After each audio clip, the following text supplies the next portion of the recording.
The noise hit first, that horrible crack of concrete breaking apart.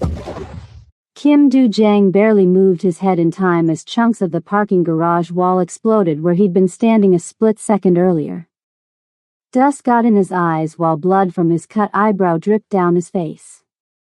His fancy suit was ripped at the shoulder, showing just enough of that dragon tattoo that told everyone in Koreatown exactly who he was. The parking garage under Hanok Garden was freezing cold and stank of oil and something metallic. Blood. 6 guys in black masks had him trapped against the wall. No way out. Do-jang looked over at his bodyguards sprawled out on the concrete floor. They weren't moving. The puddle spreading under them told him everything he needed to know. "Looks like your luck just ran out," the biggest guy said, swinging a metal pipe like he was warming up for a home run. That's when she walked in. Kiana Tolbert stepped out of the service elevator still wearing her work clothes, white shirt with a little soy sauce stain on the cuff, black apron with the restaurant logo, her hair coming loose from what had been a neat bun at the start of her shift. She took one look at the scene, and her eyes didn't go wide with fear like you'd expect. Instead, they narrowed, taking everything in like she was reading a map. The masked guys barely glanced at her. Just some waitress who picked the wrong moment for a smoke break. "Get back inside," Do-jang yelled through clenched teeth. His mouth tasted like blood. Kiana didn't budge. "They've got you surrounded," she said, voice steady as a rock. "And they knew exactly where you'd be tonight." That wasn't luck. One of the guys actually laughed. "Look at this, Waitress thinks she's watching an action movie." He moved toward her like she was nothing. Just another problem to handle. Big mistake. Huge. "Hey guys, I almost never pause my stories like this, but I gotta stop right here because what happens next literally made my jaw drop when I first heard it. If you're already feeling that tension in your chest, just know we're only at the tip of this crazy iceberg. Real quick, hit that subscribe button for me and drop a comment telling me where you're watching from. Seriously, the next part of this story changed how I look at every single person I meet now. You don't want to miss it. Just 3 hours earlier, Kiana had been doing her normal Tuesday night routine at Hanok Garden. Taking orders. Carrying plates of bulgogi and bibimbap. Smiling at customers who snapped their fingers for more water. Nobody looking at her would have guessed she was anything but a regular waitress trying to make rent. She spotted Kim Do-jang the second he walked through the door for his weekly dinner. Everyone knew his face, the young boss who took over the Biko syndicate when his dad suddenly died 3 years back. People said he was trying to clean up the family business, go legit. But Kiana didn't care about his reputation. She noticed something else, how he couldn't sit still. How his eyes kept darting to the windows and doors. The way he whispered to his bodyguards with that tight look on his face. She recognized that look. She'd worn it herself, once upon a time. When she walked up to his table, she kept her face blank. Just another server doing her job. "Getting the usual tonight, Mr. Kim?" she asked. He looked up like he'd forgotten where he was. "Yeah. And bring soju too." As she turned away, her eyes caught a man at the bar watching Do-jang way too carefully. Another guy by the kitchen kept touching something inside his jacket. 14 months. That's how long Kiana had been pretending to be nothing but a waitress. 14 months building this quiet life after everything fell apart in Virginia. 14 months trying to bury skills that once defined who she was. All that work about to go up in smoke. When Do-jang left early and headed for the parking garage instead of the front door, Kiana felt that old familiar feeling, like ice water replacing her blood. She untied her apron, mumbled something about needing a bathroom break, and followed him. Now, standing in that cold garage, Kiana moved like someone hit a switch inside her. The attacker lunged forward, but she wasn't where he expected. One smooth step to the side, a twist of his wrist at just the right angle, and his own momentum carried him face first into the concrete pillar. The garage went dead quiet. The metal pipe he'd been holding rolled across the floor with a hollow sound. 5 guys stared at the waitress who just dropped their friend like it was nothing. The leader's eyes got cold behind his mask. He pulled out a gun. Kill the waitress first. 14 months earlier. Chesapeake, Virginia. The rain hit the windshield in sheets as Kiana Tolbert checked her weapon one last time. Just another night in the van, she told herself. Just another operation. The team had been tracking this weapons smuggling ring for 11 months. Tonight, they were finally going to catch them with the shipment. You're tapping your foot again, Tolbert, Agent Marcus Hayes said from the driver's seat, not looking up from his binoculars. Kiana stopped immediately. Force of habit. Your habits make me nervous, Hayes replied, but he was smiling. At 53, he was the oldest on their 4-person team, with retirement papers already filled out on his desk. 20 years doing this, and I still get the jitters. Pretty sure that's just the 3 coffees you drank, Agent Diaz chimed in from the back of the surveillance van. She was monitoring radio chatter, headphones covering one ear. Harbor security reports no unusual activity. The 4th member of their team, Agent Wilson, was positioned at the east entrance of the shipyard. They had all entrances covered. The intel was solid. The plan was solid. So why did something feel wrong? Special Agent Kiana Tolbert had built her reputation at NCIS on intuition. She'd graduated top of her class, specialized in undercover operations, and had the highest success rate in the Mid-Atlantic Division. When something felt off to her, her supervisors listened. Except tonight. I still think we should have more backup, she said, adjusting her bulletproof vest. Hayes sighed. We've been over this, Tolbert. Director Coleman doesn't want to spook these guys with a big presence. 4 agents, in and out. Clean operation. Kiana nodded, but that feeling wouldn't go away, like a cold finger tracing down her spine. 2 vehicles approaching from the south, Diaz reported. Right on schedule. Wilson, you copy?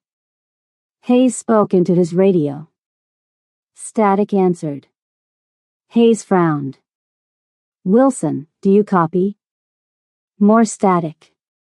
Something's wrong, Kiana said, already reaching for the door handle. Hayes grabbed her arm.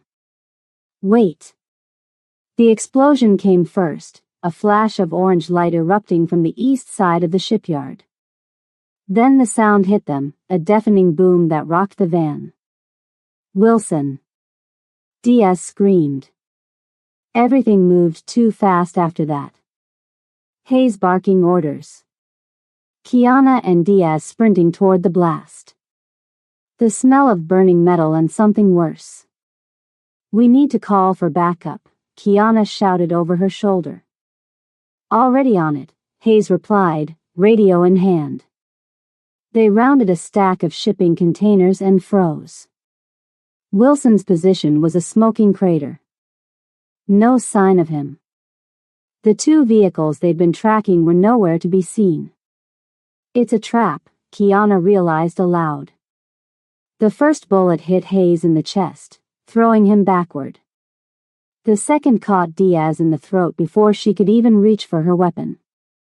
Kiana dove behind a container, heart hammering as bullets pinged against metal all around her. The sound was deafening in the narrow spaces between containers. Her training kicked in. Assess. Adapt. Survive. She couldn't see the shooters, but the angles of fire suggested at least 4 of them, spread out in a classic ambush formation. They'd known exactly where the NCIS team would be positioned. Kiana returned fire, moving from cover to cover. She reached Hayes, already knowing what she'd find. The bullet had found the one gap in his vest, just below his collarbone. His eyes stared at nothing. No, no, no, she whispered, closing them with her fingers. 20 years of service. Retirement papers filled out. A daughter getting married next month. Diaz was already gone, blood pooling under her head. 28 years old. Just like Kiana. Wilson was simply gone. Kiana fought through the shock, through the paralyzing grief trying to root her to the spot. Move. Survive. Find out who did this. She made it to the perimeter fence before a bullet grazed her arm, spinning her around. She fired back, heard a grunt as her shot found its target. Then nothing but the sound of retreating footsteps and the wail of distant sirens. Negligence. Poor judgment. Failure to follow protocol. Kiana sat stone-faced as Director Coleman read from the official report 3 days later. Her arm was bandaged. Her heart was a block of ice. The operation was compromised due to Agent Tolbert's decision to abandon her post, Coleman continued, not meeting her eyes. That's not what happened, Kiana said, her voice steady despite the rage building inside her. 3 agents are dead, Tolbert. Someone has to answer for that. Someone tipped them off. Someone told them exactly where we'd be. Coleman's face hardened. Are you suggesting there's a leak in my division? I'm saying the official report is wrong. We were ambushed by professionals who knew our positions. That doesn't happen by accident. The director closed the folder. Your service weapon and badge, Agent Tolbert. Sir. Now, Tolbert. You're lucky we're not pressing charges. She placed her badge and gun on his desk, movements mechanical. What happens now? She asked. Now you disappear. Find another line of work. The report stays as is. Kiana stood, dignity intact despite the injustice crushing down on her. 3 good people are dead because someone betrayed us. I'm going to find out who. Coleman didn't blink. You do that, and you'll find yourself in prison. She left the building that had been her life for 6 years, carrying nothing but a cardboard box of personal items and the weight of her teammates' deaths. That night, someone broke into her apartment. They took her case notes, her personal laptop, and the backup phone where she'd stored photos from the crime scene. The message was clear: stop digging. 2 days later, her car exploded in her apartment parking lot. The message got even clearer: disappear or die. Los Angeles was as far from Virginia as she could get without leaving the country. New name? No. New social security number? Too complicated. She just needed to be invisible. Another face in a city of millions. She found work at Hannock Garden because the owner didn't ask many questions. Cash payments for the first month. No references needed. Just show up, work hard, don't cause trouble. For 14 months, Kiana Tolbert became just a waitress. She rented a small apartment in Koreatown. She learned enough Korean to understand kitchen orders. She smiled at customers who didn't tip. She pretended her hands had never held a gun, never taken a life, never closed the eyes of a dead colleague. She stopped looking over her shoulder constantly. Until tonight. Present. Parking garage, Hannock Garden. The gunshot echoed through the parking garage, but Kiana was already moving. She dropped to the ground as the bullet struck the wall behind her, rolling toward the nearest attacker. Her hand closed around the handle of the metal serving tray she'd grabbed from the kitchen on her way out, the one still in her apron pocket. She swung it upward with all her strength, catching the gunman's wrist. The weapon discharged into the ceiling as she twisted his arm and slammed the edge of the tray into his throat. Not enough to kill. Just enough to disable. He dropped, gasping, as his gun skittered across the floor. 3 down, 3 to go, she muttered, already assessing her next move. Du Jiang had managed to get back to his feet. Blood streaked his face, but his eyes were clear, watching her with a mixture of confusion and calculation. The remaining attackers spread out, more cautious now. One had a knife. One held a metal pipe. The leader still had his gun trained on Kiana. "Who are you?" the leader demanded. Kiana didn't answer. She reached into her other apron pocket and pulled out the bottle of hot sauce she'd also grabbed from the kitchen. When the knife wielder lunged, she stepped aside and smashed the bottle in his face. The man screamed as the burning liquid found his eyes. Kiana's elbow connected with his temple, and he crumpled to the ground. 4 down. "She's NCAS, the leader suddenly said, recognition dawning in his eyes. Kiana's blood went cold. How did he know that? Du Jiang used the distraction to tackle the 5th attacker, driving him into a concrete pillar. They grappled briefly before Du Jiang delivered a precise strike to the man's neck, dropping him instantly. 5 down. Just the leader remained, gun still pointed at Kiana. "Chesapeake," he said, and Kiana felt like she'd been punched in the stomach. "You were supposed to be dead." Before she could respond, he fired. Du Jiang shoved her aside, the bullet grazing his arm instead of finding her heart. Kiana recovered, kicked the gun from the man's hand, and delivered a combination of strikes that left him unconscious on the concrete. For a moment, the garage was silent except for their heavy breathing. "You're bleeding," Kiana said, noticing the fresh stain on Du Jiang's sleeve. "So are you," he replied, nodding at a cut on her forehead she hadn't even felt. "We need to go," she said, already hearing what he couldn't, car engines approaching the garage entrance. "There are more coming." Du Jiang stared at her, really looking at her now. "You're not a waitress. And you're not just a businessman," she countered. "We can trade life stories later. Right now, we need to move." Headlights swept across the garage entrance, illuminating 3 more black SUVs screeching to a halt. Doors opened. Men with guns poured out. "Too late," Du Jiang muttered. Kiana grabbed his arm. "There's always a way out. You just have to see it." The reinforcements spotted them, shouted orders echoing across the garage. Kiana thought of Hayes. Of Diaz. Of Wilson. Not again. Not tonight.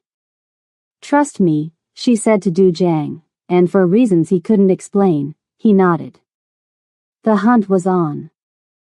Kim Du Jiang had never wanted to be the head of the Biko Syndicate. That wasn't the life his mother had envisioned when she brought him to America at age 10, clutching college brochures and dreams of her son becoming a doctor or lawyer. But when the dragon of Koreatown dies, the son must take his place. It's tradition. It's duty. It's survival. Right now, survival meant running through a parking garage with a waitress who fought like a professional killer. "This way," Kiana whispered, pulling him behind a concrete support beam as flashlight beams swept the area. Du Jiang's arm throbbed where the bullet had grazed him. The cut above his eye had stopped bleeding, but his vision blurred whenever he turned too quickly. Still, he'd survived worse. Much worse. 3 years earlier. "Your father wants to see you," Minho said, standing in the doorway of Du Jiang's office. Minho had been his father's right-hand man for 20 years, and now served as Du Jiang's lieutenant. His face revealed nothing, as usual. Tell him I'll be there in an hour. I'm finalizing the property contracts. Minho didn't move. He said it's important. About the future of the family. Something in Minho's tone made Du Jiang look up from his paperwork. The older man's expression remained neutral, but there was tension around his eyes. Is everything okay? Just don't keep him waiting. Traffic on Olympic Boulevard was horrible that day. An accident near Vermont Avenue had everything backed up for blocks. Du Jiang kept checking his watch, irritation building as minutes ticked by. When he finally arrived at his father's house, the traditional Korean-style mansion in the hills above Los Angeles, he was 20 minutes late. The front door was unlocked. That was the first wrong sign. Father, he called, stepping into the quiet house. It's Du Jiang. Sorry I'm late. No answer. The second wrong sign. He found Kim Sung-ho sitting in his study, slumped in the leather chair that had been imported from Italy. A glass of whiskey sat untouched on the desk. His father's reading glasses were folded neatly beside it. Father, Minho said you wanted to talk about. Du Jiang stopped mid-sentence. His father wasn't moving. Wasn't breathing. Father? He rushed forward, shaking the older man's shoulder. Father. Kim Sung-ho's skin was cool to the touch. His eyes stared at nothing. The paramedic said it was a heart attack. Natural causes. A man of 67 with high blood pressure and a stressful occupation, no one questioned it. No one except Du Jiang. The last thing his father had said on the phone was, "You make me proud, son. What I'm about to tell you will change everything for our family." Du Jiang never got to hear what that change was supposed to be. They're getting closer, Kiana whispered, pulling him back to the present. We need to move again. The parking garage had 3 levels. They were on the bottom level, surrounded by support pillars and parked cars. The exit ramp was blocked by armed men. The stairwells and elevator were likely watched too. There's a service tunnel, Du Jiang whispered. Maintenance access. Behind that door. He pointed to a plain metal door partially hidden behind an electrical panel. Few people knew about it, just family members and trusted lieutenants. Kiana nodded, and they crouched low, moving between cars. Du Jiang noticed how she checked every angle, how her eyes constantly scanned for threats. Not just trained, but experienced. This woman had been in combat before. They reached the door, and Du Jiang pulled out his keys. As the lock clicked open, a flashlight beam swept dangerously close to their position. Freeze, a voice shouted. Kiana reacted instantly, grabbing a hubcap that had fallen off a nearby car and flinging it like a frisbee. It hit the wall with a loud clang, drawing the attention of their pursuers in the wrong direction. Go, she hissed, pushing Du Jiang through the door. The service tunnel was narrow and dimly lit by emergency bulbs spaced every 20 feet. They ran, their footsteps echoing on the concrete floor. Where does this lead? Kiana asked between breaths. Loading dock for the restaurant suppliers. 2 blocks over. They rounded a corner and Du Jiang suddenly stopped, holding up his hand. Wait. He listened carefully, years of survival instincts kicking in. Someone's ahead of us. Kiana didn't question him. She pressed herself against the wall, gesturing for him to do the same. Footsteps approached from the direction they were heading. At least 2 people, maybe 3. They know about the tunnel, Du Jiang whispered, the realization hitting him like ice water. No one should know about this except your own people, Kiana finished. There was a small alcove to their right, a maintenance closet. Du Jiang pulled the door open and they squeezed inside, closing it until only a crack remained. The space was tiny, forcing them to stand pressed together in the darkness. He could feel Kiana's breath against his neck, her body tense and ready to spring into action if discovered. Footsteps grew louder. Through the crack, Du Jiang saw 3 men pass by, guns drawn. He recognized one of them, Young Ho, one of the newer recruits who had joined 6 months ago on his uncle's recommendation. His uncle Sung Min. The man who had been increasingly vocal about Du Jiang's weak leadership and American ideas. After the men passed, they waited another full minute before slipping out. "Those were your men," Kiana said. "Not a question." "Yes. This isn't random. This is an inside job." Du Jiang's jaw tightened. "Let's keep moving." 2 years after his father's death, Du Jiang had called a meeting of the Biko family's senior leadership. 12 men gathered around the long table in the private room above his legitimate business, a high-end Korean barbecue restaurant in the heart of Koreatown. "Gentlemen," he began.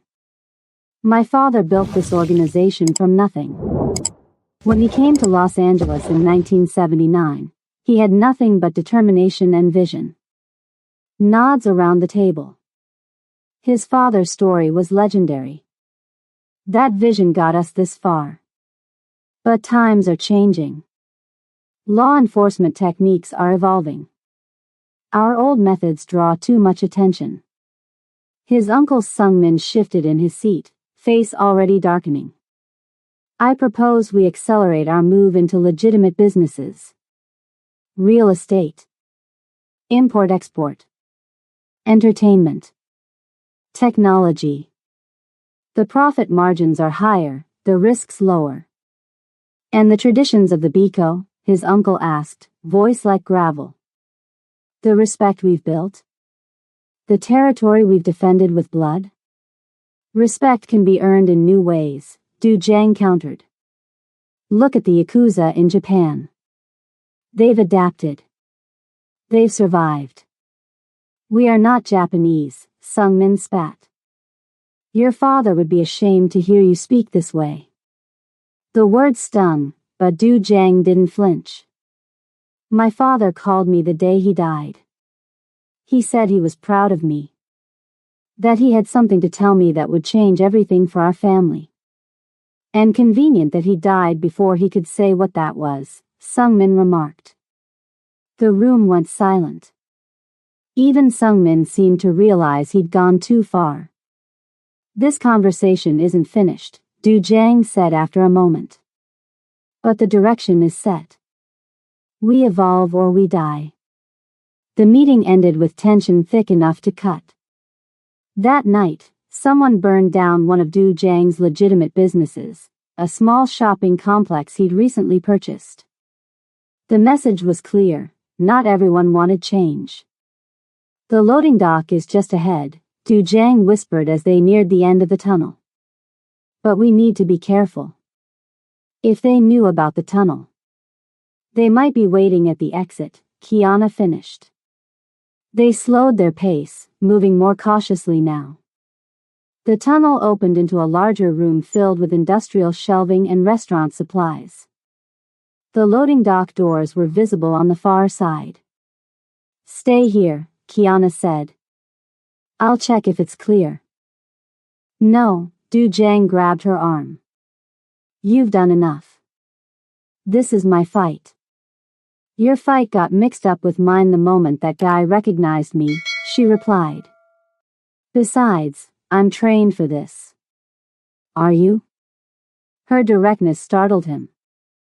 Most people wouldn't dare speak to him that way. "More than you know," he said. "Fine. Together then." They moved through the storage room, using the shelves as cover. When they reached the loading dock doors, Du Jiang peered through a small window. 2 men outside, he reported. "Armed." Kiana nodded, thinking. We need a distraction. Du Jiang's phone vibrated in his pocket. He pulled it out cautiously, checking the screen. It's Minho, he whispered. My lieutenant. Can you trust him? The question hung in the air. After what they'd seen in the tunnel, could he trust anyone? I don't know anymore, he admitted. But he's been loyal for years. Answer it, Kiana said. Put it on speaker, but say nothing about where we are. Du Jiang nodded and accepted the call. Minho. Boss. Where are you?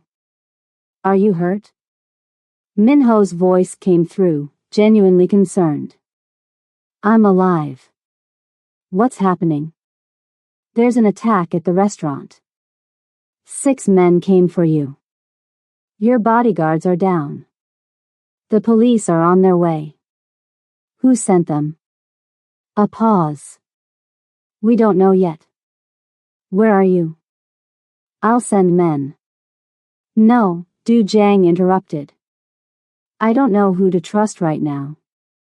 Someone knew my routine. Someone knew where I'd be. Another pause. The waitress, boss. Is she with you? Du Jiang's eyes met Kiana's. How did Minho know about her? What waitress? He asked carefully. The new one. The black American woman. She disappeared right after you did. Why do you ask about her? Because she's not who she seems, Minho said, his voice dropping lower. I ran a background check on all new staff last month. Nothing came up on her. No history. It's like she appeared out of nowhere 14 months ago. Kiana's expression remained neutral, but Du Jiang saw her body tense. I need to go, Minho. I'll contact you when I'm safe. Boss, wait. Du Jiang ended the call and pocketed his phone. Someone trying to kill me and a waitress with no past. This evening just keeps getting more interesting. I can explain, Kiana started. Later, Du Jiang cut her off. First, we need to get out of here. He moved to a control panel on the wall and pressed a series of buttons. Alarms suddenly blared throughout the building, the fire evacuation system. Distraction, he said with a small smile. The men outside the loading dock looked toward the building, momentarily diverted. It was all the opening they needed. They slipped out through a side door, keeping to the shadows between delivery trucks. The streets of Koreatown buzzed with the normal evening activity, people shopping, eating, unaware of the violence that had just unfolded beneath the restaurant. We need to get off the street, Kiana said, her eyes constantly scanning for threats. I know a place, Du Jiang replied. But first, who are you, really? And why did that man in the garage know you? Kiana met his gaze. Someone in your organization sold you out tonight. That attack was coordinated, professional. They knew exactly where you'd be and when. You're avoiding my question. I'm making a point. My past caught up with me tonight, and somehow it's connected to your present. That's not a coincidence. Du Jiang absorbed this. She was right. The precision of the attack. The tunnel ambush. The man recognizing her from Chesapeake. Too many connections to be random. We need a car, he said finally. And somewhere safe to talk. Your places won't be safe if this is an inside job. I have one that nobody knows about. Not even Minho. A pair of headlights turned onto their street, the car slowing as it approached. Get down, Kiana hissed, pulling him behind a parked van. The car crawled past their position, a black Lexus with tinted windows. The kind his family used. Du Jiang held his breath, watching as the vehicle stopped at the intersection ahead. Is that one of yours? Kiana whispered. Yes. The Lexus sat idling at the intersection, as if the driver was searching for something. Or someone. They're looking for us, Kiana said. Question is, to help us or finish the job. The Lexus's window rolled down slightly, and the barrel of a gun appeared. I think we have our answer, Kiana muttered. The gun barrel retreated inside the Lexus as the back window rolled down further. Du Jiang tensed, ready to run, when a familiar face leaned out. Boss. Thank God. Minho. His lieutenant's normally composed face was creased with worry, a cut above his left eye still fresh enough to be bleeding. Du Jiang let out a breath he didn't realize he'd been holding. Kiana remained tense beside him, clearly not convinced. That's Minho, he explained. My right hand. The one who just called you, she whispered. Convenient timing. He's been with my family for 20 years. So were the men who just tried to kill you. Du Jiang hesitated only briefly before stepping out from behind the van. Sometimes you had to trust someone. Minho had been his father's most loyal soldier, and now his. If he couldn't trust Minho, he couldn't trust anyone. Boss. Minho jumped out of the car, rushing forward. He stopped short when he saw Kiana emerge from the shadows. I see the waitress found you. More like saved me, Du Jiang replied. We need to get off the streets. Now. Minho nodded, opening the car door. I came alone. Didn't know who else to trust. Kiana's eyes darted between Minho, the car, and the street around them. Du Jiang could practically see her calculating escape routes, weighing probabilities. She was still deciding whether to run. It's okay, he told her. If Minho wanted me dead, he's had 1,000 better chances than this. After another moment of hesitation, Kiana slid into the back seat of the Lexus. Du Jiang followed, with Minho taking the wheel. Your uncle is looking for you, Minho said as he pulled away from the curb. He has men all over Koreatown. My uncle, Du Jiang repeated, his voice flat. Was he at the restaurant tonight? No. He called after the attack, asking if you were alive. Seemed concerned. I bet he did. The car moved swiftly through the evening traffic, taking an indirect route through side streets and residential areas. Minho was checking the rearview mirror constantly.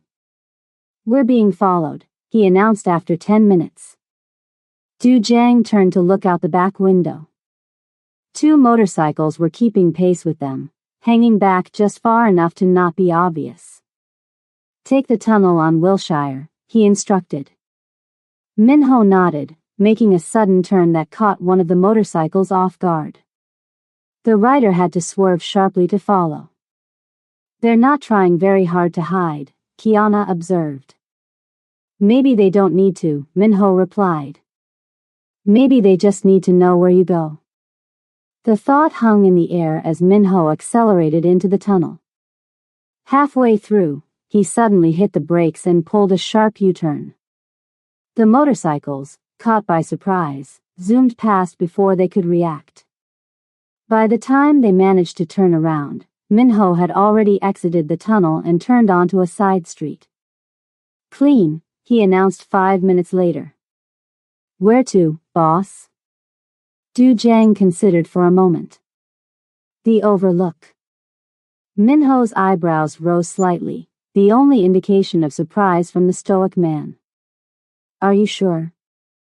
It's the only place I'm sure about right now. The rest of the drive took them up winding roads into the Hollywood Hills.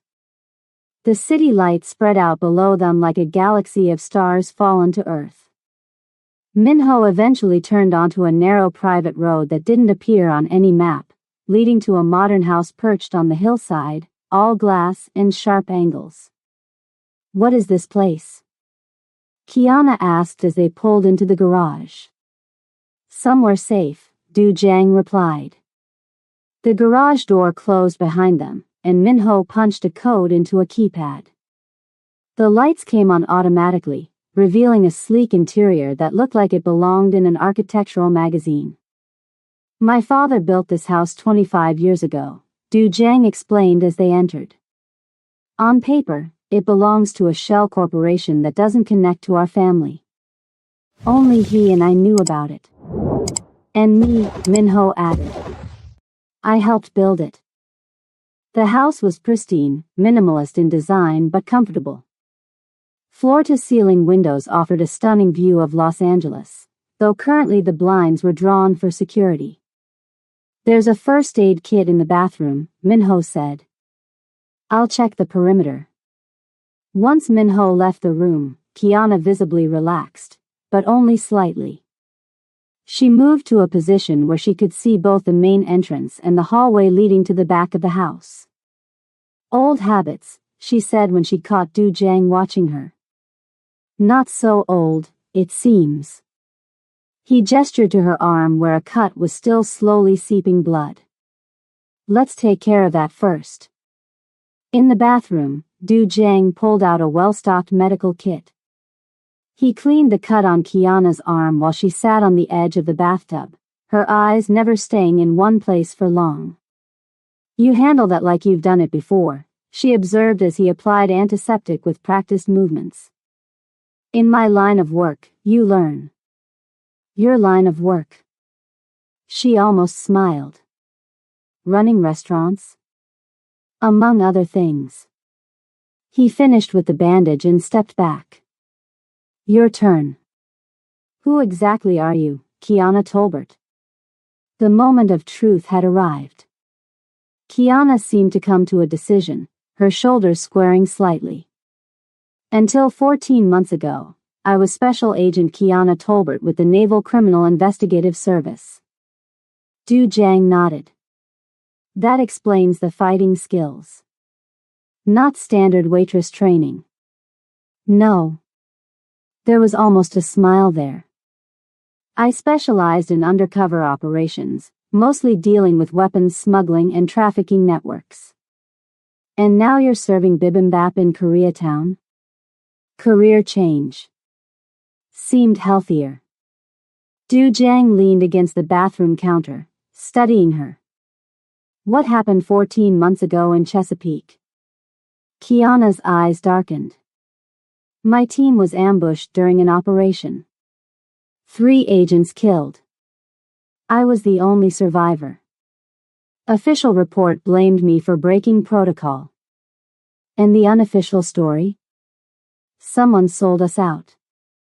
Someone with inside knowledge of our positions and timing. Her voice remained steady, but Du Jiang could see the pain beneath the surface. When I tried to investigate, things got complicated. My apartment was broken into, my car exploded. The message was pretty clear. So you ran. I relocated, she corrected. And tried to build a quiet life. Until tonight. Du Jiang touched the bandage on his own arm. When that man recognized you. Called you NCIS. Kiana nodded slowly. That shouldn't have happened. No one here should know who I am. Minho appeared in the doorway. Perimeters clear. Security system active. Thank you, Minho. Get some rest. We'll talk in the morning. Minho hesitated, looking at Kiana with barely concealed suspicion. It's all right, Du Jiang assured him. We're just comparing notes. After Minho left, Du Jiang led Kiana to the kitchen. He opened the refrigerator, surprisingly well-stocked for a safe house. Hungry? He asked, pulling out ingredients. You cook too? Another unexpected skill. He began preparing a simple meal of rice, vegetables, and bulgogi he found in the freezer. So, we both have people trying to kill us. The question is, are they the same people? Kiana leaned against the counter, watching him work. The timing is suspicious. The men who attacked you knew professional combat tactics. And one of them recognized me from an operation that went bad over a year ago, across the country. My family has connections all over, but not typically with domestic law enforcement operations. Du Jiang stirred the bulgogi in the pan. Unless what? Unless what my team was tracking wasn't just local. He looked up from the cooking. What exactly was the Chesapeake operation targeting? Kiana hesitated. Du Jiang could see her weighing how much to share. A weapons smuggling ring. Military-grade hardware disappearing from Navy shipments, ending up on the streets. International connections. We suspected Asian organized crime involvement, but never confirmed it before everything went sideways. The pieces were starting to fit together in Du Jiang's mind. My uncle has been pushing to expand our traditional business lines. I've been trying to move us legitimate. It's caused tension. You think your uncle might be involved in weapons smuggling? I think my uncle has been making moves behind my back. And I think my father might have discovered something before he died. Du Jiang turned off the stove. Something he wanted to tell me about the future of our family. He plated the food and set it on the kitchen island between them. For a moment, they were just two people sharing a late dinner after a long day. Not a mafia boss and an ex-federal agent. Just two people with overlapping problems. I can help you identify who's trying to kill you, Kiana said after taking a few bites. My training, my experience, I can spot patterns, connections. In exchange for what? Protection. And information. If your uncle is connected to what happened in Virginia, I want to know. 3 good people died. Someone needs to answer for that. Du Jiang considered this. So a mutual assistance arrangement. You help me find the traitor in my organization. I help you get answers about Chesapeake. Something like that. And after? When we both have what we want? You were NCIS. He gestured vaguely, not exactly on the right side of the law. Kiana met his gaze directly. I'm not NCIS anymore. And from what I've seen, you're trying to change things. Make them legitimate. That counts for something. So a truce? An alliance, she corrected. Temporary. I tried to leave that life behind, she added after a moment, her voice softer. Being that person again, it's not what I wanted. Sometimes the past doesn't let you walk away, Du Jiang replied. Trust me, I know. Before Kiana could respond, Minho appeared in the doorway again, this time holding a tablet. Boss, you need to see this. He handed over the tablet, which showed a local news website. The headline read, Break-in at Koreatown apartment connected to restaurant attack. Below was a grainy image of police outside a building that Kiana clearly recognized. That's my place, she said, taking the tablet. How did they? They're sending a message, Du Jiang said. Just like in Virginia. Kiana's expression hardened. Well, now I definitely can't go home. You don't have to. Du Jiang gestured to the house around them. Plenty of room here. I'll set up in the guest wing, Minho said. He turned to leave, but Kiana's voice stopped him. Your holster is on the wrong side. Minho froze. What? When you came to pick us up, your gun was on your left hip. Now it's on your right. Kiana's voice was casual, but her body had tensed, ready to move. People don't usually switch their draw side for fun. Du Jiang's hand moved slowly toward the knife block on the counter. Minho? The lieutenant turned around slowly, his face unreadable. Sharp eye, he said to Kiana. I wrenched my shoulder fighting off two guys at the restaurant. Had to switch sides. He pulled back his collar to show fresh bruising along his left shoulder and collarbone. The men who attacked you were waiting, he continued. Like they knew your schedule. I've been trying to figure out who could have told them. The tension in the room eased slightly, but not completely. Kiana's eyes still tracked Minho's every move. Get some rest, Du Jiang told his lieutenant. Tomorrow's going to be a long day. After Minho left, Kiana moved closer to Du Jiang, her voice dropping to a whisper. You trust him completely? I've trusted him with my life for years. And yet someone close to you set you up tonight. Du Jiang sighed. What are you saying? I'm saying his explanation makes sense. But in my experience, people don't usually change which side they carry their weapon. It becomes muscle memory. Instinct. You think he's lying about the shoulder? I think we should be careful. That's all. Du Jiang looked down the hallway where Minho had disappeared. Careful it is, he agreed. Dawn broke over Los Angeles, painting the hills in gold and orange. Kiana hadn't slept. She'd spent the night positioned in a chair with a clear view of both the bedroom door and the window, a kitchen knife hidden under her pillow.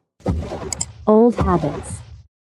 She heard the footsteps approaching her door before the knock came, heavy, deliberate steps that didn't belong to either Du Jiang or Minho. Breakfast is ready, ma'am, a male voice called. Kiana moved silently to the door, positioning herself to the side. I'll be right out. As soon as the footsteps retreated, she slipped out of the room. The hillside house was larger than it had appeared last night, all sleek modernist design with open spaces and glass walls. She followed the smell of coffee to the kitchen, where Du Jiang stood talking with three men she hadn't seen before. Security personnel, by the look of them, athletic builds, alert eyes, concealed weapons poorly hidden under casual clothes. Du Jiang looked up when she entered. Ah, there you are. Sleep well? Like a baby, she lied. New friends? Additional security. This is Tae, Jun, and Hyun. They're my personal team. The three men nodded politely, but Kiana didn't miss how the one called Hyun's hand twitched slightly toward his hip when she entered. Nervous. Or guilty. Where's Minho? She asked casually, accepting a cup of coffee from Du Jiang. Supply run. We'll be here a few days. Kiana sipped her coffee, using the moment to study the three new arrivals.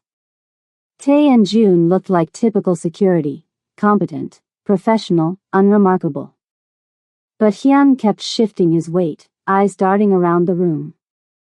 So, she said, looking at the newest additions, how long have you guys worked for Mr. Kim? 5 years, Tae answered promptly. 6 for me, said Jun. Hyun hesitated just a fraction too long. 3 years. Kiana noticed the glance that passed between Tae and Jun, subtle, but there. She'd seen that look before. The, who is this new person questioning us, look. Hyun only joined us last year, Du Jiang corrected mildly. After the incident at the casino, remember? Hyun's face flushed. Of course. Sorry, boss. Still half asleep. Understandable, Du Jiang said smoothly. Why don't you check the perimeter again? Make sure the motion sensors are properly calibrated. Yes, sir. As Hyun left, Kiana caught Du Jiang's eye. A silent message passed between them. Tae, Jun, give us a minute, Du Jiang said. When they were alone, Kiana set down her coffee. He's lying about how long he's worked for you. Yes. And that doesn't concern you? It concerns me greatly. Du Jiang's voice was calm but his eyes had hardened. Hyun was recommended by my uncle 6 months ago.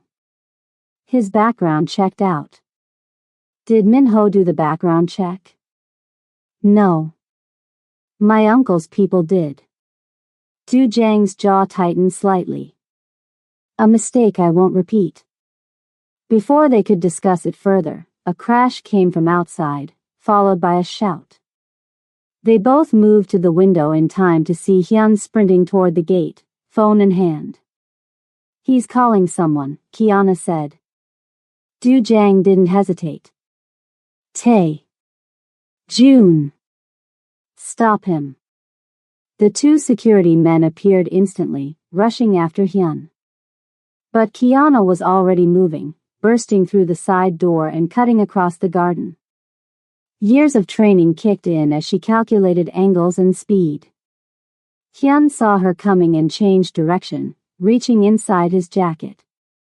Kiana didn't give him time to draw. She launched herself forward, tackling him around the waist. They hit the ground hard, rolling across the manicured lawn. Hyun was strong, but Kiana had surprise and technique on her side. She locked his arm in a joint manipulation hold that had been perfected by generations of combat instructors. Drop it, she ordered as his fingers went white around his phone. Screw you, he gasped, still struggling. Kiana applied more pressure to the joint. Hyun yelped in pain, the phone falling from his grip. Tae reached them a moment later, quickly securing Hyun with zip ties as Kiana retrieved the phone. The screen showed a text message, interrupted mid-send, there at the over dash. Bring him inside, Du Jiang ordered, his voice deadly calm. If you're loving this, make sure you hit subscribe right now. Let me know in the comments if you figured out who the traitor might be. I'm reading all your theories. Now, let's get back to what happens when they confront Hyun. They secured Hyun to a chair in the living room. His initial bravado had faded, replaced by nervous sweat and darting eyes. Who were you calling? Du Jiang asked, his voice deceptively soft. No one. Wrong number. Du Jiang sighed, then nodded to Tae, who opened Hyun's phone. Passcode? Hyun pressed his lips together stubbornly. We don't have time for this, Kiana said. She took the phone from Tae and examined it. It's still unlocked from when he was typing. The last call was to a number saved as Uncle S. Du Jiang's expression didn't change, but Kiana saw his knuckles whiten as he clenched his fist. Uncle Sungmin, he said. My father's brother. Hyun's face drained of color. I was just following orders. Whose orders? Kiana pressed. Sungmin's? Hyun's eyes flicked between them, calculating. I was just hired yesterday. Some guy approached me outside a bar in Koreatown. Paid me $5,000 to take the real Hyun's place for a few days. I don't know anything about any uncle. You're lying, Du Jiang said flatly. I swear. Look, I needed the money. Guy said all I had to do was report where you went. No one was supposed to get hurt. Kiana studied him carefully. What did this guy look like? The one who hired you. White guy. Kinda tall, buzz cut. Had this weird scar on his neck, like a burn. The description hit Kiana like a physical blow. She knew exactly who that was. Was his name Brenner? Hyun looked surprised. Yeah, that's what the other guy called him. How'd you know? Kiana turned to Du Jiang. We need to talk. Now. They stepped into the adjacent room, leaving Tae and June to watch their prisoner. You know this Brenner person, Du Jiang said. Agent Ryan Brenner. He worked with me at NCIS. Kiana's voice was tight. He wasn't part of the Chesapeake operation, but he was stationed in the same office. And now he's recruiting fake security for my uncle? It gets worse. Kiana ran a hand through her hair, thoughts racing. Brenner specialized in Asian organized crime networks. If he's working with your uncle, then my uncle has connections inside federal law enforcement. Du Jiang's face had gone hard. And possibly had them 14 months ago when your team was ambushed. The full implication of what they were discovering settled over them like a cold shadow. We need to move, Kiana decided. If Fei Qian was reporting to your uncle, and your uncle is working with Brenner, then this place isn't safe anymore. Agreed. But first, we need information. Du Jiang pulled out his phone. I'm going to call Minho, have him dig into my uncle's activities over the past year. And the real Hyun? The one this imposter replaced? Du Jiang's expression darkened. Probably dead, if my uncle is involved. As Du Jiang made his call, Kiana returned to the living room to find Fei Qian talking rapidly to Tae and Jun. Told you, there's a whole team coming. They'll be here any minute. You guys are dead if you stay. Convenient, Kiana said. Trying to scare us into letting you go? Lady, I don't care about getting away anymore. That guy Brenner? He's crazy. The things I heard him say. Hyun swallowed hard. He was talking about cleaning up loose ends once they found you too. Kiana's instincts prickled. She moved to the window, scanning the winding road that led up to the house. Nothing visible, but the terrain offered plenty of cover. Du Jiang returned, his expression grim. Minho's not answering. Another piece of the puzzle clicked into place in Kiana's mind. His holster. You said he always wore it on the left, but last night it was on the right. You think Minho? Du Jiang couldn't finish the sentence. I don't know. But something's wrong. She turned to Tae and Jun. How did you guys know to come here this morning? Who contacted you? The two men exchanged glances. Minho called us, Tae answered. Said the boss needed extra security at the Overlook. But Minho supposedly only learned about the Overlook last night, Kiana pointed out. And you said almost no one knows about this place. The realization settled over Du Jiang's face like a shadow. We need to leave. Now. Tae moved to the window, then froze. Boss. Cars coming up the road. Kiana joined him. 3 black SUVs were winding their way up the hillside, still a couple of minutes away. Could be your men, Kiana suggested, without much hope. My men don't drive in convoys to a secure location. Du Jiang turned to Tae and Jun, get the emergency bags from the safe room. 2 minutes.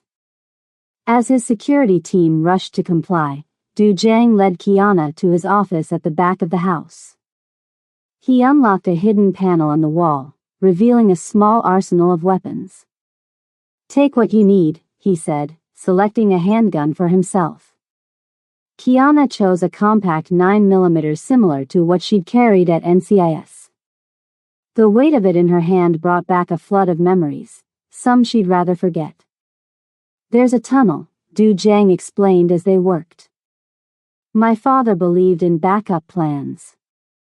It leads to a garage about half a mile down the hill. What about your men? Tae and Jun. They know the protocol. They'll create a diversion, then meet us at the secondary location. And him? Kiana nodded toward the living room where Fei Qian was still tied to the chair. Du Jiang's face hardened. Leave him. If it's my uncle coming up that hill, he'll recognize a hired gun. If it's not my uncle, Then whoever it is already knows we were here. They gathered what they needed quickly: weapons, cash, a laptop, and the fake Hyun's phone. Tae and June returned with 2 pre-packed bags, faces professionally blank but eyes betraying their tension. Cars are 3 minutes out, Tae reported. We'll hold them at the gate. Du Jiang gripped the man's shoulder. Be careful. If it's my uncle, he won't hesitate to eliminate witnesses. We know the risks, boss. As Tae and June took up defensive positions, Du Jiang led Kiana to the wine cellar. He twisted a specific bottle in the rack, and a section of the wall slid open to reveal a narrow passage. Your father really was prepared for anything, Kiana remarked. He survived the Korean gang wars of the 80s. Paranoia becomes a survival trait. Du Jiang handed her a flashlight. Stay close. The tunnel was cool and smelled of earth and concrete. They moved quickly, guided by the narrow beams of their flashlights. Behind them, muffled by distance and earth, came the sound of vehicles arriving at the house. You know, Kiana said as they hurried along, for a waitress and a restaurant owner, we find ourselves in a lot of tunnels lately. The unexpected humor drew a small smile from Du Jiang. Not exactly how I planned to spend my week. What was the plan? Before all this? Quarterly business review. New menu planning. Boring stuff. Sounds nice. Boring is underrated. They continued in silence for a few minutes. The tunnel gradually sloped downward, leading them deeper into the hillside. Before, when Fei Qian mentioned Brenner, Du Jiang said suddenly, you recognize the name immediately. Yes. There's more to that story, isn't there? Kiana hesitated. Brenner was connected to the Chesapeake operation. Not directly, but he had access to the files. To our schedules and positions. You suspected him? I had questions. No proof. The narrow beam of her flashlight bounced off the tunnel walls as they walked. After everything went bad, he was one of the people who pushed hardest for the official story blaming me. And now he's in Los Angeles, working with my uncle. Du Jiang's voice was thoughtful. Connecting dots 14 months apart and 3,000 miles away. It's not a coincidence. Kiana's voice hardened. The timing, the tactics, the precision of both attacks.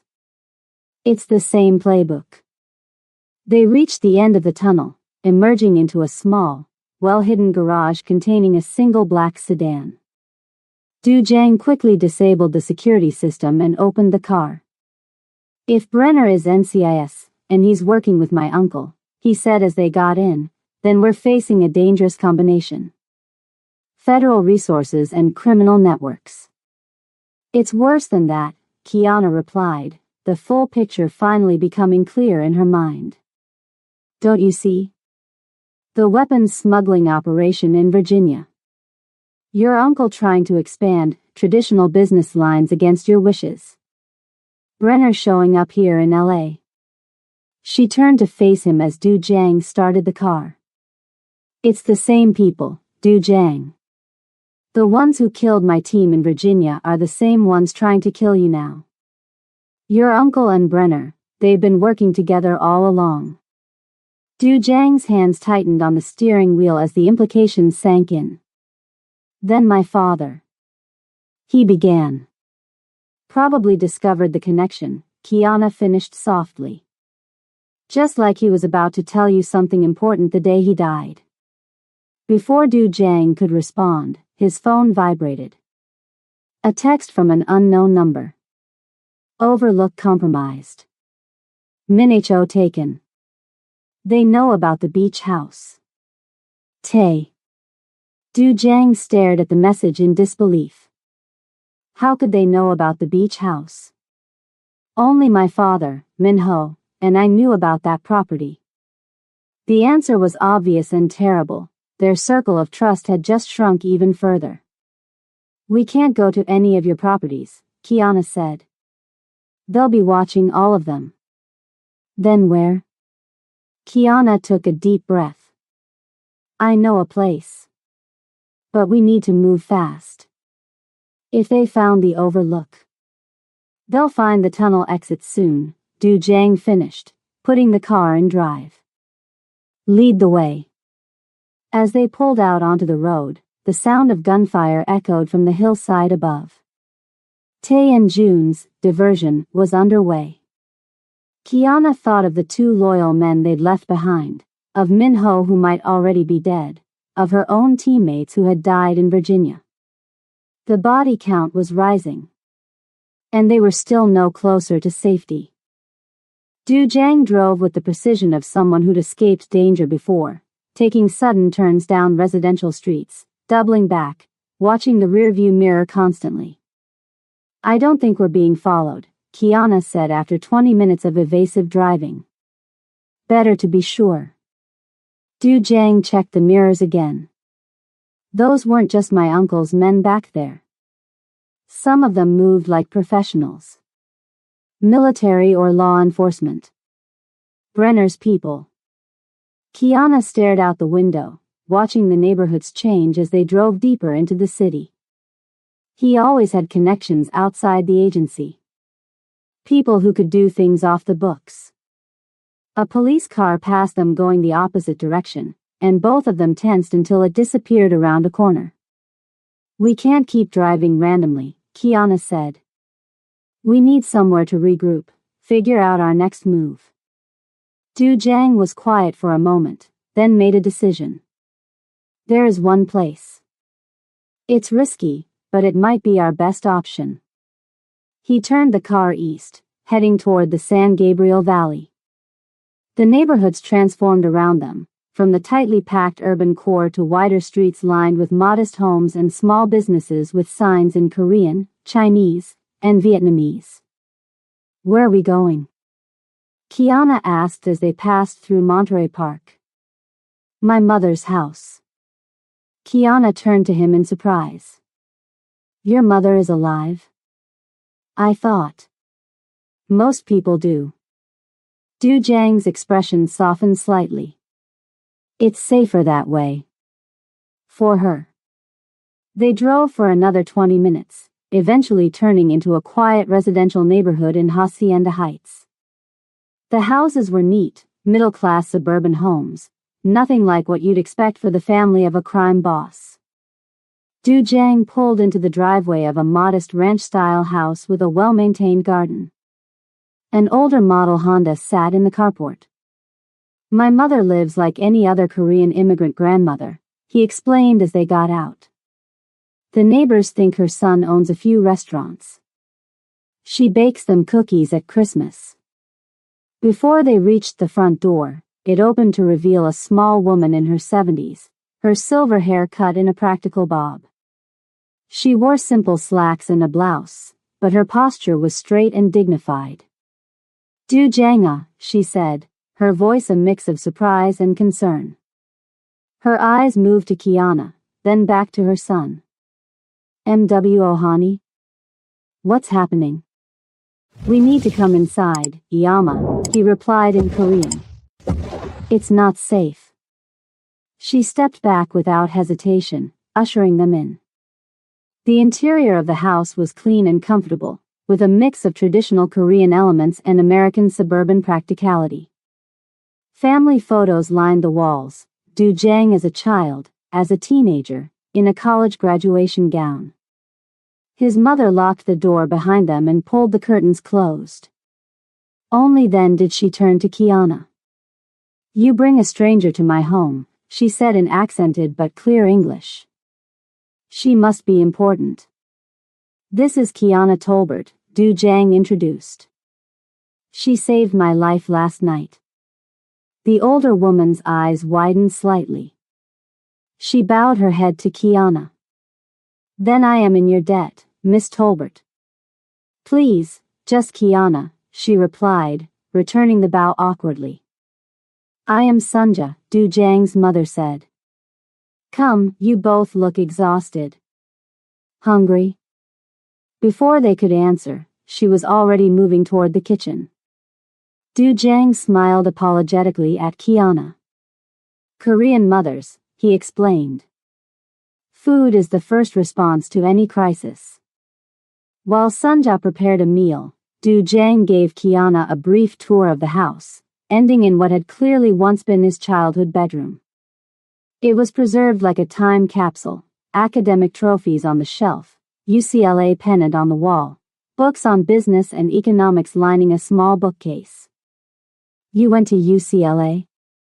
Kiana asked, picking up a framed photo of a younger Du Jiang in a graduation gown, his father standing proudly beside him. Business degree. He took the photo from her, looking at it with a complicated expression. My father wanted me to understand the legitimate side before I learned the family business. He wanted better for you. He wanted change. Evolution. Du Jiang set the photo down carefully. The old ways were becoming too dangerous, too limited. He saw the future clearly. Sunja called them to the dining room, where she had somehow produced a spread of Korean dishes in record time: rice, kimchi, soup, and side dishes that steamed invitingly on the table. Eat first, talk after, she insisted. They ate in relative silence, the home-cooked meal more comforting than either would admit after the chaos of the past 24 hours. When they finished, Sunja cleared the dishes despite Du Jiang's attempts to help. Now, she said, returning to the table. Tell me what trouble follows you to my door. Du Jiang hesitated, clearly trying to decide how much to share with his mother. Uncle Sungmin is trying to kill me, he said finally.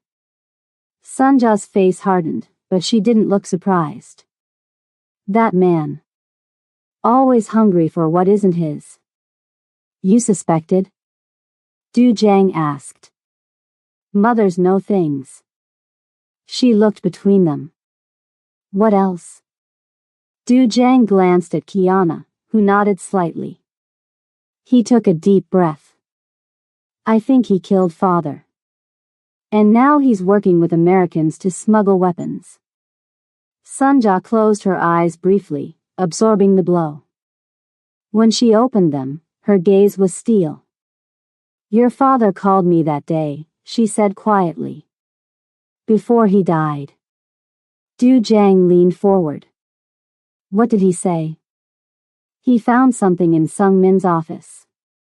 Papers. Names. He was going to show you, then confront his brother. She reached across the table to touch her son's hand. He sounded worried, but determined. What kind of papers?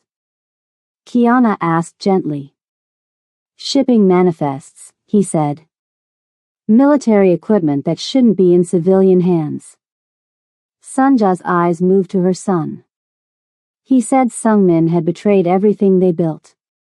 Du Jiang's knuckles whitened as he clenched his fist. And the heart attack? Your father's heart was strong. Sunja's voice was soft but certain. Like yours. The three sat in silence for a moment, the weight of old suspicions finally confirmed. We need proof, Kiana said eventually. Something concrete that connects Sungmin to the weapons smuggling. And to Brenner. Sunja stood up. Wait here. She disappeared into another room, returning moments later with a small wooden box. Your father gave this to me the week before he died. Said if anything happened to him, I should keep it safe until it was needed. She placed the box in front of Du Jiang, who opened it carefully. Inside was a USB drive, old but well preserved. He never told me what was on it, Sunja said. Only that it was insurance. Du Jiang turned the drive in his hand, then looked up at Kiana. We need a computer. They moved to the small home office off the living room. A desktop computer sat on the desk, older model, but functional. Du Jiang inserted the drive, and after a moment, Folders appeared on the screen. It's encrypted, he said, staring at the password prompt. Sunja leaned over his shoulder. Try my birthday. The attempt failed. Your birthday? Kiana suggested. That failed too. What about the day he founded the business? Sunja offered. Du Jiang typed in a string of numbers. The folders unlocked, revealing dozens of files with dates and codes as names. He was tracking them, Du Jiang murmured as they began opening files. 4 months before he died. The documents told a disturbing story: shipping manifests for military equipment diverted from legitimate channels, financial records showing payments to offshore accounts, communications between Sungmin and unnamed American contacts. These go back 3 years before your father died, Kiana noted, scanning the dates. Sungmin was building this network for a long time. And my father discovered it. Du Jiang's voice was hollow. That's why he wanted to legitimize our businesses. He knew what Sungmin was doing would eventually destroy everything. As they dug deeper into the files, Kiana felt a growing sense of connection between what they were seeing and her own tragedy in Chesapeake. The timing matches, she said, pointing to shipment dates. These diverted weapons could have been what my team was tracking in Virginia.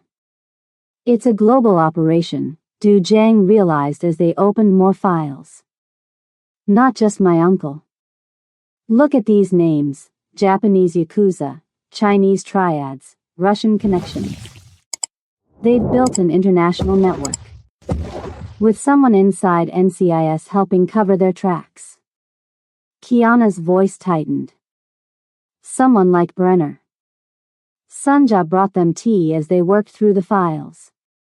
Hours passed as they pieced together the scope of what they were discovering: a massive weapons trafficking operation spanning multiple countries, with Sungmin as one of the key organizers. Your father was incredibly thorough, Kiana said, impressed despite the grim content. This is the kind of evidence federal prosecutors dream about. He was always meticulous. Said details were the difference between success and prison. As they reached the last folder, Kiana suddenly grabbed Du Jiang's arm. Wait. Open that one. The file contained photographs, surveillance images taken from a distance. They showed Sungmin meeting with a man in an outdoor cafe. Do you recognize him? Du Jiang asked, seeing Kiana's face go pale. That's Director Coleman. Her voice was barely audible. My supervisor at NCIS. The one who forced me out. The implications hit them both simultaneously. This wasn't just Brenner gone rogue.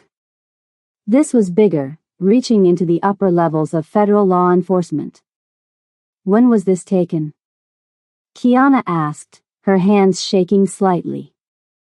Du Jiang checked the file data. 2 weeks before your operation in Chesapeake. The last piece of the puzzle clicked into place. My team never had a chance, Kiana whispered. We were sent to die. The weight of this realization seemed to physically press her down into the chair. 3 people, friends, colleagues, dead because their own leadership had betrayed them. Everything she'd blamed herself for, every night spent reliving those moments and wondering what she could have done differently, it had all been orchestrated from the beginning. I should have seen it, she said, her voice hollow.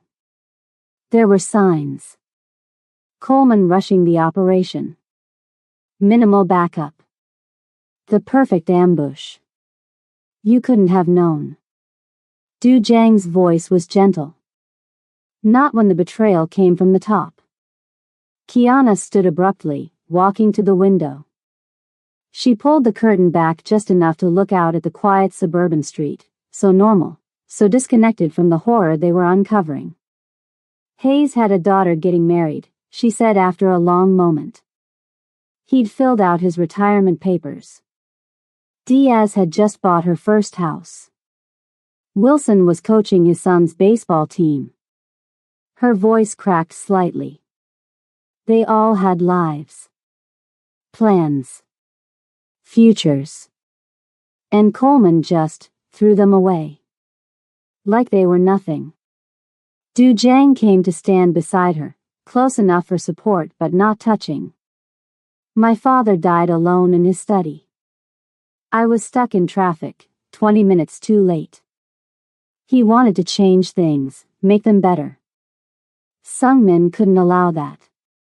They stood there, side by side, two people connected by parallel tragedies, by the same hidden enemies working from different sides of the law. We can stop them, Kiana said finally, turning to face him. With what's on that drive, we have enough to bring down the entire network. If we can get it to the right people. Du Jiang's expression was doubtful. With Coleman involved, we can't trust normal channels. Sunja cleared her throat from the doorway, reminding them of her presence. Your father had a saying, when the tiger and the dragon fight openly, the clever fox steals the prize. Du Jiang looked at his mother thoughtfully. We need a third option. Someone outside both our worlds but with enough power to act. I might know someone, Kiana said slowly. My former training officer at NCAS. She retired 2 years ago, but she still has connections. And she never liked Coleman. Can you trust her? More than anyone else right now. Kiana looked back at the computer screen, at Coleman's face captured in the surveillance photo. But we need more than what's on the drive. We need current evidence. Proof that the operation is still active. My uncle keeps records of everything at his office in the Plaza building downtown. Du Jiang's eyes narrowed in thought. Security is tight, but I know the layout. You're thinking of breaking in? Kiana raised an eyebrow. That's not exactly low profile. No. I'm thinking of walking in the front door. A hint of a smile touched his lips. I'm still the head of the family, after all. At least officially. They'll be expecting you. Exactly. That's our advantage. Sunja watched this exchange with a mixture of pride and concern. Your father would approve of your boldness. But he would tell you to sleep first. Clear minds make better plans. Du Jiang nodded, suddenly aware of the exhaustion weighing him down. They'd been running on adrenaline for almost 24 hours. Your old room is ready, Sunja told her son. And the guest room for Miss Kiana. As they prepared to rest, Du Jiang copied the contents of the USB drive to a secure cloud server and a second flash drive he kept on his keychain. Insurance, just as his father had intended. Kiana paused at the door to the guest room. Du Jiang? He turned. Thank you. For trusting me with this. With your mother's safety. You saved my life, he replied simply. And you're the first person in a long time who's seen me as something more than just the dragon's son. Their eyes held for a moment, something unspoken passing between them, recognition of a connection that had formed quickly under pressure but felt surprisingly solid. Get some rest, he said finally. Tomorrow, we take the fight to them. As Kiana closed the door behind her, she heard Sunja speaking softly to her son in Korean. She couldn't understand the words, but the tone was unmistakable, a mother's worry for her child, a fear of losing him that transcended language. Kiana sat on the edge of the bed, looking at her hands that had served food, held weapons, fought for survival, and now held evidence that could finally bring justice for her fallen teammates. For the first time in 14 months, she felt something like hope. Outside, as twilight settled over the quiet neighborhood, a car drove slowly past the house. Inside sat a man with a buzz cut and a burned scar on his neck, talking quietly into a phone. Yes, sir. I think we found them. Dawn broke over Sunja's quiet suburban home as Kiana and Du Jiang spread maps and blueprints across the kitchen table. They'd slept for a few hours, not enough, but better than nothing. Sunja moved around them, quietly preparing breakfast and refilling coffee cups without interrupting their planning. The plaza building has 3 entrances, Du Jiang explained, pointing to the blueprints. Main lobby, loading dock, and a private elevator my father had installed in the parking structure. That's our best way in. And your uncle's office? Kiana asked, studying the layout. Top floor, northeast corner. The most secure area in the building. Kiana tapped a finger on the blueprints. Security cameras? Everywhere except the private bathrooms and my uncle's personal office. He's paranoid about being recorded. That paranoia might work in our favor. Kiana circled several points on the map. What about guards? At least 4 on the executive floor. Another 6 throughout the building. Plus whatever extra security my uncle has added since he started trying to kill me. Du Jiang's voice was matter-of-fact, as if discussing traffic patterns instead of people who wanted him dead. Sunja placed a plate of food in front of her son, then another before Kiana. You need strength, she said simply. Thank you, Kiana replied, realizing she was actually starving. As they ate, they continued refining their plan. The operation was simple in concept. Enter the building through the private elevator using Du Jiang's still active access card, make their way to Sungmin's office, find evidence linking him to Brenner and the weapons smuggling, then get out.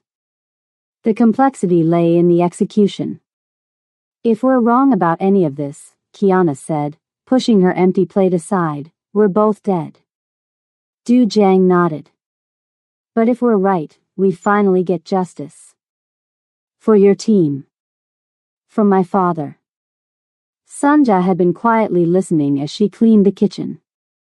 Now she approached the table, placing a small wooden box between them. For protection, she said, opening the lid to reveal a handgun, smaller than the ones they'd taken from the overlook. Your father gave this to me years ago. Du Jiang looked surprised.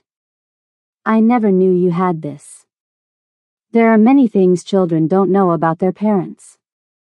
She closed the box and pushed it toward Kiana. This is for you. I can't take your protection, Kiana protested. An old woman living in the suburbs doesn't need such things. Sunja's expression was determined. You will protect my son.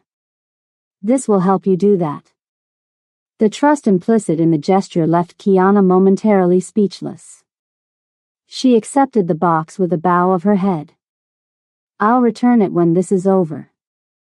See that you both come back to do so, Sunja replied. The next few hours passed in careful preparation.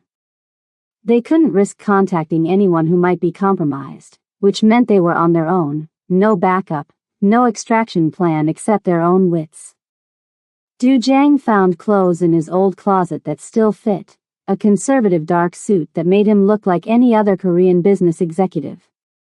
For Kiana, Sunja altered one of her own outfits, a simple blouse and slacks that could pass for business attire. How do I look? Kiana asked, emerging from the guest room. Like an administrative assistant, Du Jiang replied. Perfect. They gathered their weapons, Kiana with Sunja's small pistol concealed in an ankle holster, Du Jiang with his own gun hidden under his jacket. Sunja provided them with burner phones she kept for emergencies, another surprise from the seemingly ordinary grandmother. Last chance to back out, Du Jiang told Kiana as they prepared to leave. This isn't your fight. It became my fight 14 months ago in Virginia, she replied. Besides, we're better together. He nodded, accepting her decision. If anything happens to me, get the evidence to your contact. Don't wait, don't try to help me. Same goes for you, she countered. The mission comes first. They both knew neither would actually abandon the other, but acknowledging the priority of their larger goal felt necessary. Sunja hugged her son fiercely before they left. "Return to me," she said simply. "Always, Iyama." They took Sunja's Honda, an inconspicuous vehicle less likely to attract attention than Du Jiang's luxury cars. As they drove toward downtown Los Angeles, Kiana made a call on the burner phone. "Margaret Kim speaking," answered a brisk female voice. "It's Kiana Tolbert," she said. "I need your help." A pause. "It's been a while, Tolbert. Last I heard, you'd vanished after Chesapeake. That's part of why I'm calling. I have evidence about what really happened there. And it connects to something big happening here in LA. How big are we talking? International weapons smuggling. Corrupt NCIS leadership. Multiple criminal organizations." Another pause, longer this time. "That's quite a claim. I have proof. Digital files, photographs. But I need someone I can trust to receive them. You think you're being watched? I know I am. And if I try official channels, it'll be buried. Coleman is involved." "Coleman?" Margaret's voice sharpened. "You have evidence of that?" "Photos of him meeting with Korean organized crime before the Chesapeake operation. Time-stamped, clear as day. Send what you have to the secure server." "You remember the address?" "Yes. I'll be waiting." "And Kiana? Be careful. If Coleman is involved, this goes deeper than you might think." "I know. That's why I called you." Kiana ended the call, feeling slightly more hopeful. Margaret Kim had been her training officer when she first joined NCIS, tough, principled, and completely incorruptible. If anyone could navigate this evidence through the proper channels, it was Margaret. "Good contact?" Du Jiang asked as they turned onto the freeway. "The best. Now we just need to get her that evidence." The Plaza building rose 40 stories above downtown Los Angeles, a gleaming tower of glass and steel. The Bico Syndicate owned the entire building through a series of shell companies, using it as their legitimate business headquarters. Du Jiang parked in the underground structure, choosing a spot near the private elevator but not too close to be suspicious. They sat for a moment, mentally preparing. "Ready?" he asked. Kiana nodded. "Let's finish this." They entered the parking structure elevator, which required both a key card and a fingerprint scan. Du Jiang's credentials still worked. Apparently his uncle hadn't officially removed him from the system yet. "Overconfidence," Du Jiang murmured. "My uncle's weakness." The elevator rose smoothly to the 40th floor, bypassing all security checkpoints. When the doors opened, they stepped out into a quiet hallway lined with expensive artwork. Kiana immediately took on the role of assistant, walking slightly behind Du Jiang with a deferential posture. A receptionist looked up in shock as they approached. "Mr. Kim. We weren't expecting you." "Clearly," Du Jiang replied coolly. "Is my uncle in?" "He's in a meeting, sir." "Should I tell him you're here?" "No need. I'll wait in my office." Before the receptionist could respond, Du Jiang strode past her, Kiana following.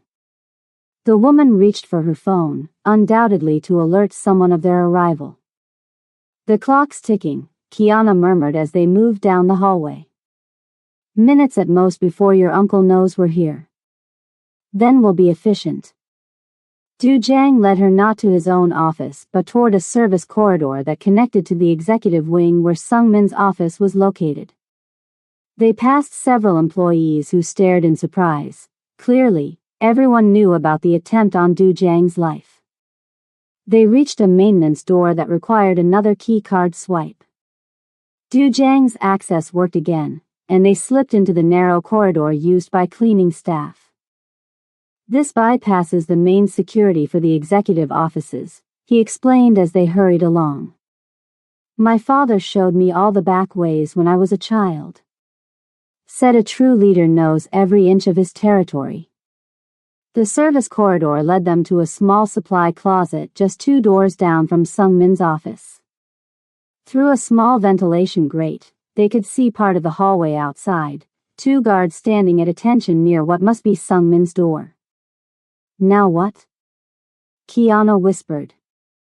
Before Du Jiang could answer, both guards' radios crackled with static. One listened, then spoke to his partner. They both turned and headed away from their post.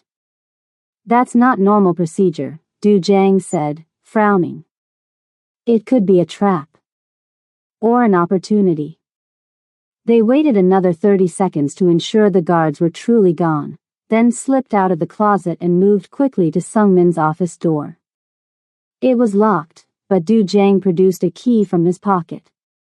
Universal Executive Override, he explained. Another thing my father gave me. The office was spacious and traditional, heavy wooden furniture, Korean artwork, and a stunning view of the Los Angeles skyline. Unlike Du Jiang's minimalist taste, Sungmin preferred ostentatious displays of wealth. We need to be quick, Kiana said, moving to the computer on the desk. Check the filing cabinets for anything physical. I'll see what's on the hard drive. The computer was password protected, but Kiana had come prepared. She inserted a small device into the USB port, a password cracker she'd held onto from her NCIS days. As it ran, she started searching through drawers. Du Jiang moved methodically around the room, checking obvious hiding places first, then moving to more creative spots. He pressed panels, looked behind paintings, checked underneath furniture. Found something, he said after a few minutes, pulling a false bottom from a desk drawer. Inside was a small ledger book, old school, handwritten. My uncle doesn't trust computers for his most important records. As Du Jiang flipped through the book, his expression darkened. Names, dates, shipments.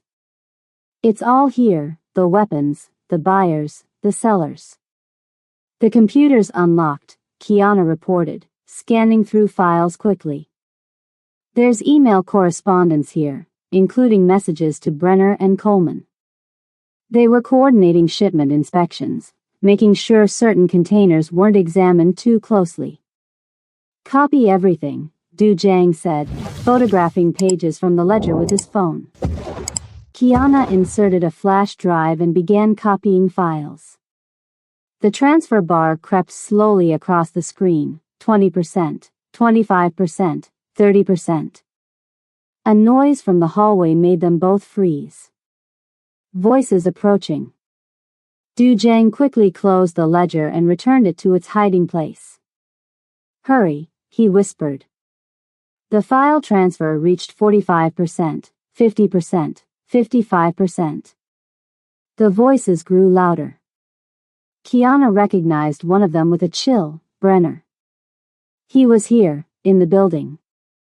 70%, 75%, 80%. We need to go, Du Jiang urged, moving toward the door to listen. 90%, 95%. Got it, Kiana whispered, ejecting the flash drive and pocketing it. She quickly closed all the windows on the computer, leaving it as they'd found it. The voices were right outside the door now. They heard a key in the lock. Du Jiang grabbed Kiana's arm and pulled her toward a wooden panel in the wall. He pressed a hidden switch, and the panel slid open to reveal a small private bathroom. They slipped inside just as the office door opened. Through the crack where the panel hadn't fully closed, they could see Sungmin enter, followed by Brenner and, to their shock, Minho. I'm telling you, he's in the building, Minho was saying. The receptionist saw him come in with some woman.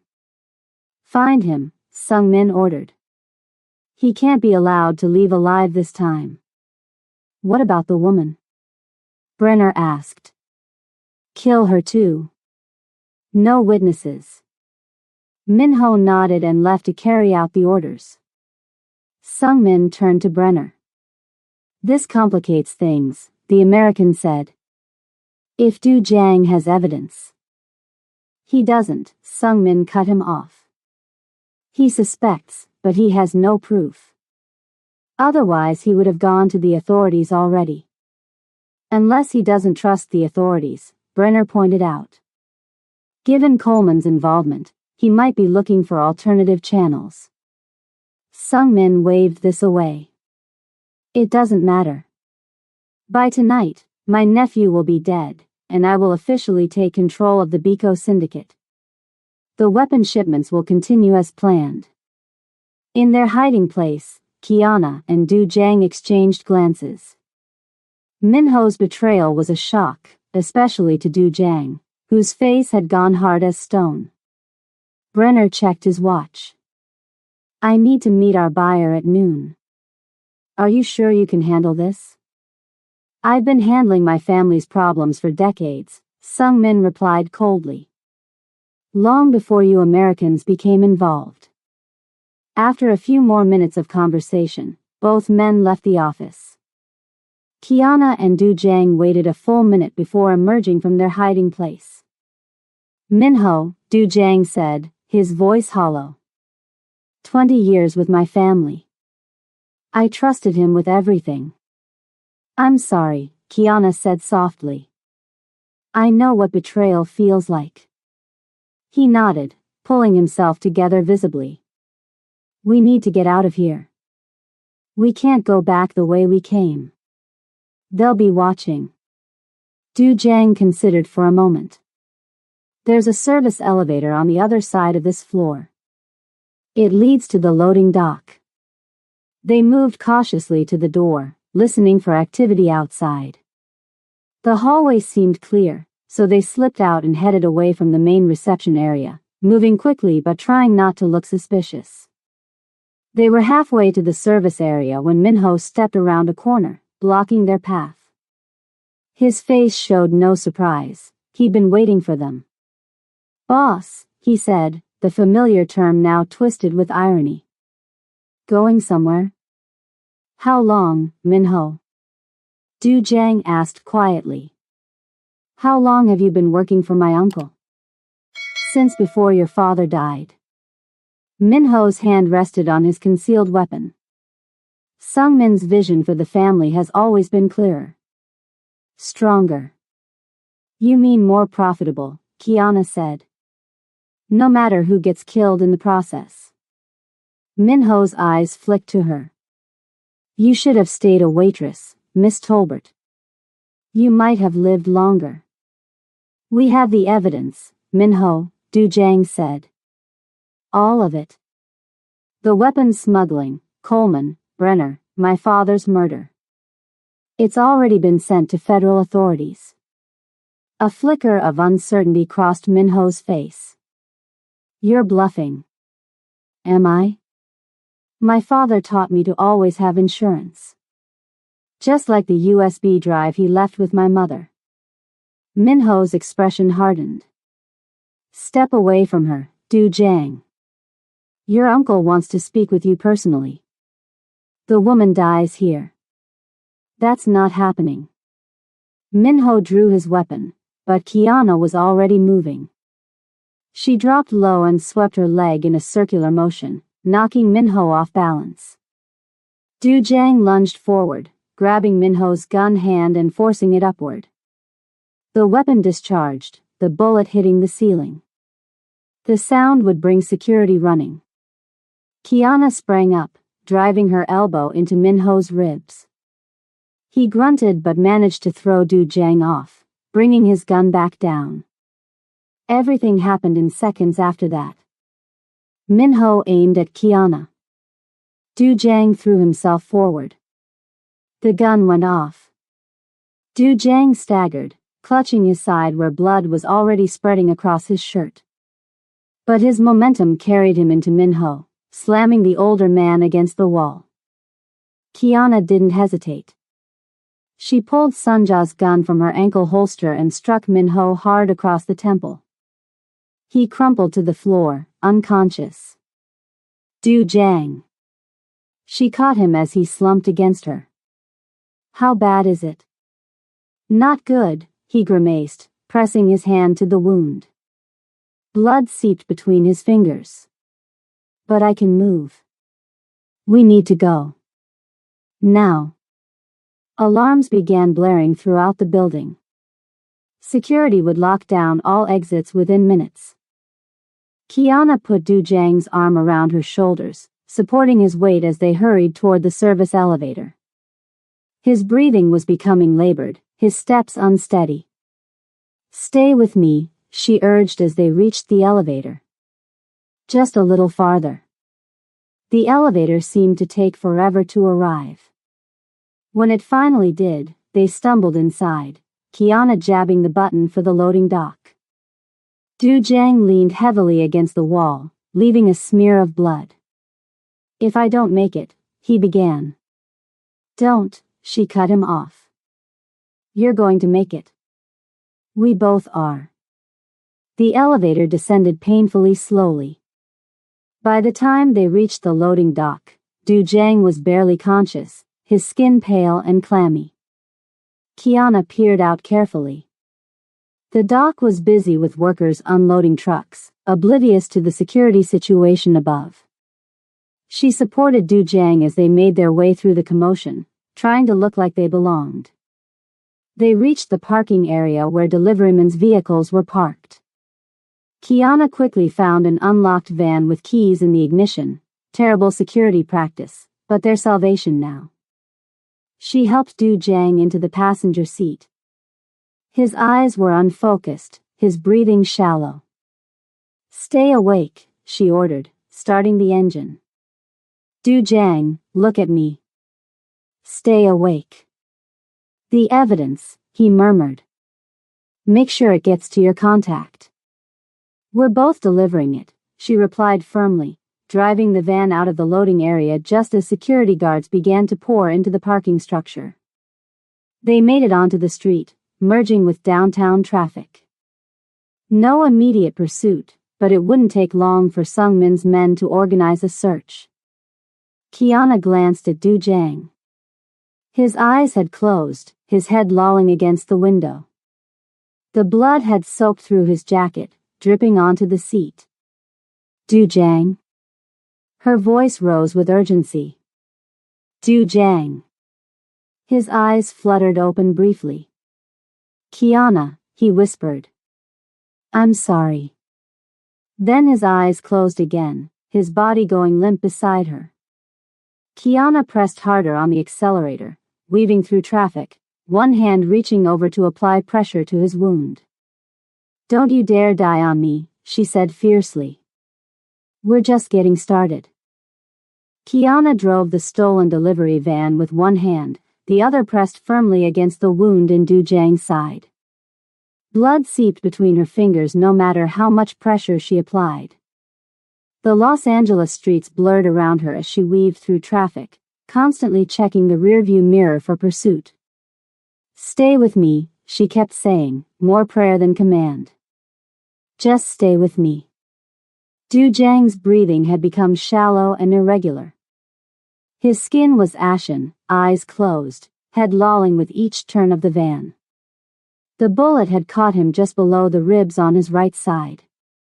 No exit wound, which meant the bullet was still inside him. She couldn't take him to a hospital. Sung Min would have people watching emergency rooms across the city. She couldn't return to Sunja's house either, that would only put his mother in danger. An idea struck her as she passed an abandoned shopping center in East Los Angeles. She'd noticed it on previous drives, a forgotten strip mall with boarded-up storefronts, waiting for some developer to tear it down. Kiana pulled around to the back of the complex, out of sight from the main road. She killed the engine and checked Du Jiang again. His pulse was weak but present. Du Jiang, she said firmly, squeezing his hand. I need to move you. I need you to help me if you can. His eyes fluttered open, unfocused but aware. Kiana, he whispered. That's right. We need to get inside. Can you walk at all? He nodded weakly. Kiana came around to the passenger side and opened the door, supporting him as he struggled to stand. He leaned heavily against her, his breath coming in pained gasps, but he was conscious enough to move his feet. Together they staggered to the back door of what had once been a convenience store. The lock was rusted and gave way with one solid kick. Inside was dusty and abandoned, but at least it offered shelter. Kiana helped Du Jiang to the floor, propping him against a wall. She quickly scanned their surroundings, one exit in front, one in back, windows boarded up but secure enough. It would do for now. I need to look at that wound, she said, gently moving his hand away from his side. She peeled back his blood-soaked shirt, revealing an angry, puckered hole that was still steadily leaking blood. This is going to hurt. She tore strips from her own blouse to create makeshift bandages, then used a small bottle of hand sanitizer from her pocket to clean her hands as best she could. Field medicine wasn't her specialty, but NCIS training covered the basics of bullet wounds. Pressure first, then clean, then bind, she murmured to herself, recalling the steps. Du Jiang watched her through half-lidded eyes. You've done this before, he observed, his voice barely audible. Once or twice. She pressed a folded cloth against the wound. But usually with better supplies. He hissed in pain but didn't pull away. In my pocket, phone. Kiana carefully reached into his jacket pocket and found his phone. Who am I calling? No one. Security risk. His breathing was labored. Photos, of evidence. Make sure they get out. Kiana's throat tightened. You're going to deliver them yourself. You're not dying here. A ghost of a smile touched his lips. Always, so certain. She worked methodically, applying pressure until the bleeding slowed, then cleaning the wound as best she could with the limited supplies. The bullet was deep, but from the location, it seemed to have missed vital organs. Still, without proper medical attention, infection would become the next threat. I need antibiotics, proper bandages, something to clean this properly, she said, more to herself than to him. In my wallet, Du Jiang whispered. Card, for Dr. Park. Kiana found his wallet and the business card inside, Dr. James Park, with a personal cell phone number handwritten on the back. Family doctor. Family, everything. Du Jiang's eyes drifted closed again. Tell him, code phrase. The dragon needs his scales mended. Under different circumstances, Kiana might have smiled at the melodrama of it. Instead, she used her burner phone to make the call. The conversation was brief. Dr. Park asked no questions after hearing the code phrase, simply promised to be at the location within 30 minutes with what was needed. The call ended with him warning her to watch for signs of shock. While waiting, Kiana continued to monitor Du Jiang's condition. His pulse remained weak but steady. The bleeding had slowed to a seep rather than a flow. But his skin was cold and clammy, his breathing uneven. She sat beside him, keeping one hand pressed to his wound, the other holding his cold fingers. You have to make it, she said softly. Your mother is waiting for you to come home. And we have unfinished business with your uncle. Du Jiang's eyes opened slightly, unfocused. My father would have liked you, he murmured. Yeah? Why's that? Brave. Stubborn. Beautiful. His words were slurring together. Like fire. Kiana felt her heart constrict. Save your strength. The doctor's coming. Need to tell you, in case. Don't talk like that. His fingers tightened weakly around hers. Never thought I would feel this again. After everything, didn't think I could. Feel what? She asked, her voice dropping to a whisper. His eyes found hers, suddenly clear despite the pain and blood loss. This. You.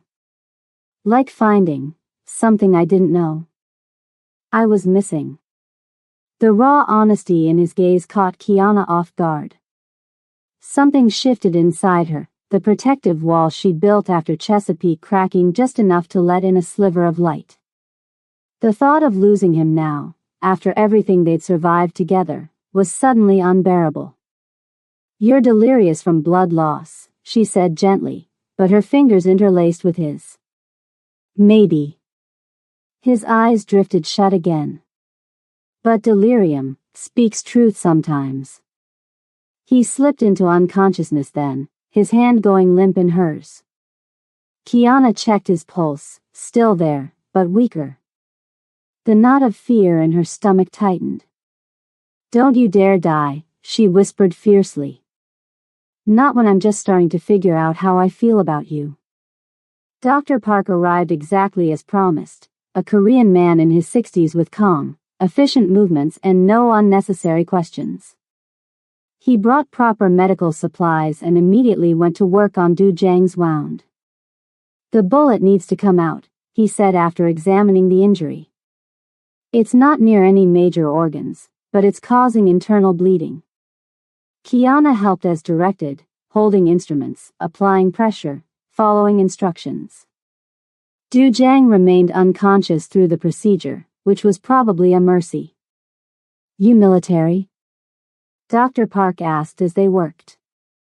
Something like that. He nodded, not pressing further.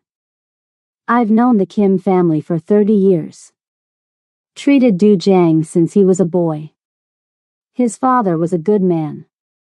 I've heard that, Kiana replied carefully. Sungmin is not. The doctor's voice hardened as he extracted the bullet with a pair of forceps. The younger brother always wanted what the elder built. Now it seems he's making his move. You know a lot about family business. In my position, you hear things. See things. He dropped the bullet into a metal dish with a soft clink. Gunshot wounds tell their own stories. Once the bullet was removed, Dr. Park cleaned the wound thoroughly, injected antibiotics, and bandaged it professionally. He left additional supplies, medicine, and clear instructions for changing the bandages. He needs real hospital care, the doctor said as he packed up. But I understand why that's not possible right now. How long until he can move? 24 hours minimum. The blood loss was significant. He needs fluids, rest, and no sudden movements. Dr. Park paused at the door. Whatever you're involved in with the Kim family, be careful. There are few limits to what Sungmin will do for power. We know, Kiana replied. Thank you for coming. I owe his father my life, the doctor said simply. If you need me again, call. Day or night. After he left, Kiana settled in for a long vigil. She checked the exits, arranged their meager supplies, and positioned herself where she could see both the door and Du Jiang. The adrenaline that had carried her through the escape was fading, leaving exhaustion in its wake. Still, she kept watch as night fell, alert to every sound outside their temporary shelter. Sometime in the darkest hours, Du Jiang began to stir. His eyelids fluttered, and a soft moan escaped his lips. Kiana was instantly at his side, checking his temperature with the back of her hand. The fever she'd been dreading hadn't developed, a good sign. Water, he whispered. She helped him take small sips from a bottle Dr. Park had left. How's the pain? Present. His voice was weak but clearer than before. But bearable. The doctor removed the bullet. Said you'll live, assuming you follow orders and rest. A faint smile touched his lips. Not very good at following orders. Make an exception this time. Du Jiang's eyes focused on her face, studying her with unexpected intensity. You saved my life. Again. You took a bullet for me. Again. Kiana shook her head. We have to stop making this a habit. Did we get out with the evidence? She patted her pocket where the flash drive was secured. Everything. The ledger photos, the computer files. It's all here. And you sent copies to your contact? While you were unconscious. Margaret confirmed receipt. She's already working on it. Relief softened his features. Then it wasn't for nothing. No, Kiana agreed. It wasn't. A comfortable silence fell between them. Outside, the first hints of dawn were lightening the sky, visible through cracks in the boarded windows. About what I said earlier, Du Jiang began hesitantly. Before I passed out. You were delirious, Kiana said, giving him an easy out. Blood loss does strange things to the mind. It does. He held her gaze. It strips away pretense. Removes filters. Kiana found herself unable to look away from the quiet intensity in his eyes. Du Jiang. I meant it, he said simply. Every word. The confession hung in the air between them. For 14 months, Kiana had kept everyone at a distance, focused solely on survival. The idea of letting someone in, of being vulnerable again, terrified her more than any gunfight. Yet here she was, sitting beside a wounded Korean Mafia boss in an abandoned store, feeling more alive than she had since before Chesapeake. I can't promise anything, she said finally. My life is complicated. So is mine. His hand found hers.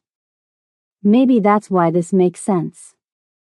Morning light crept across the dusty floor as they sat together, hands linked, no more words needed for the moment.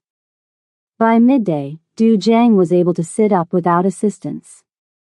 Color had returned to his face, and though movement clearly pained him, his strength was returning. The antibiotics were working, no sign of infection in the wound. We need a new plan, Kiana said as she changed his bandage. Sung Min knows we have evidence now. He'll be desperate. Desperate men make mistakes, Du Jiang replied. They also become more dangerous. She secured the fresh bandage. Your uncle has resources, connections. He'll be hunting us with everything he has. Then we change the game. Du Jiang's eyes had regained their strategic sharpness. Instead of running, we draw them out. How? By giving them what they want. Me. Kiana immediately shook her head. Absolutely not. You're in no condition to face your uncle. I don't need to be at full strength. I just need to be bait. Before Kiana could protest further, her burner phone rang. The number was unfamiliar. Hello, she answered cautiously. Is this Kiana Tolbert? An older man's voice, Korean accent, unfamiliar. She didn't confirm or deny. Who's asking? My name is Jae Sung. I was advisor to Kim Sung-ho for 30 years. Du Jiang's head snapped up at the name. He held out his hand for the phone, which Kiana gave him reluctantly. This is Du Jiang, he said in Korean. How did you get this number? Kiana could hear only Du Jiang's side of the conversation, which soon switched to English, presumably for her benefit. Dr. Park gave you the number. Yes, I understand. How do I know I can trust you? My father's watch, the inscription. Yes, that's correct. Where and when? We'll be there. He ended the call, his expression thoughtful. Another family friend? Kiana asked. Jae-sung was my father's oldest advisor. He retired when my father died. Du Jiang handed the phone back. He says he has information about my uncle's operation that wasn't in the files we found. And he wants to help us. Convenient timing. That's what I thought. But he knew details only someone close to my father would know. Du Jiang shifted, wincing slightly at the movement. He wants to meet in 2 hours at a restaurant in Koreatown. It could be a trap. Almost certainly. But it might also be our best chance to gain an ally. Du Jiang attempted to stand, using the wall for support. Either way, we need to move. We've been in one place too long. Kiana helped him to his feet. He was steadier than she'd expected, though still weak. If we're doing this, we do it smart. I scout the location first. We have fallback positions, extraction plans. Agreed. And we need new transportation. They gathered their supplies and prepared to leave the abandoned store. The stolen delivery van would be too recognizable by now, so Kiana would need to acquire another vehicle somehow. As they made their final preparations, Du Jiang caught her hand. Whatever happens next, he said quietly, I want you to know that meeting you, even in those circumstances, was worth it. The simple sincerity in his voice caught her off guard. She squeezed his hand in response, unable to find the right words for what she was feeling. Some things, she was learning, didn't need words at all. Jae-sung had chosen a small, nondescript restaurant tucked away on a side street in Koreatown. The kind of place tourists never found and locals treasured. Kiana scouted it thoroughly before giving Du Jiang the all-clear. The elderly Korean man who greeted them had the dignified bearing of someone who had spent decades in positions of authority. His hair was snow-white, his face deeply lined, but his eyes were sharp and missed nothing. He led them to a private room at the back of the restaurant. You look like your father, he told Du Jiang as they sat. The same eyes. The same sense of purpose. You mentioned information about my uncle, Du Jiang replied, not wasting time on pleasantries. Jae-sung nodded, pouring tea for all three of them with practiced grace. Your uncle is meeting with his American partners tonight. All of them, Brenner, Coleman, and the weapons buyers. How do you know this? Kiana asked. The old man's gaze shifted to her, assessing. I may be retired, but I keep my ears open. When one has served a family for decades, old habits remain. He turned back to Du Jiang. Your father suspected Sung-min long before he died. He asked me to watch his brother, quietly. I have continued to do so. Out of loyalty to my father and concern for his son. Jae-sung sipped his tea. Your uncle has expanded the weapons operation beyond what your father discovered. It now includes military-grade technology, not just weapons. The meeting tonight is to finalize a sale of targeting systems stolen from naval research facilities. Kiana leaned forward. Where is this meeting happening? The Golden Phoenix. A club your uncle owns downtown. Du Jiang nodded slowly. I know it. High security, private rooms in the back. Difficult to access without being seen. Perhaps for most, Jae-sung agreed. But I managed your father's properties for years. I know the blueprints of every building the family owns, including the Phoenix. He pulled out a folded paper from his jacket, spreading it on the table.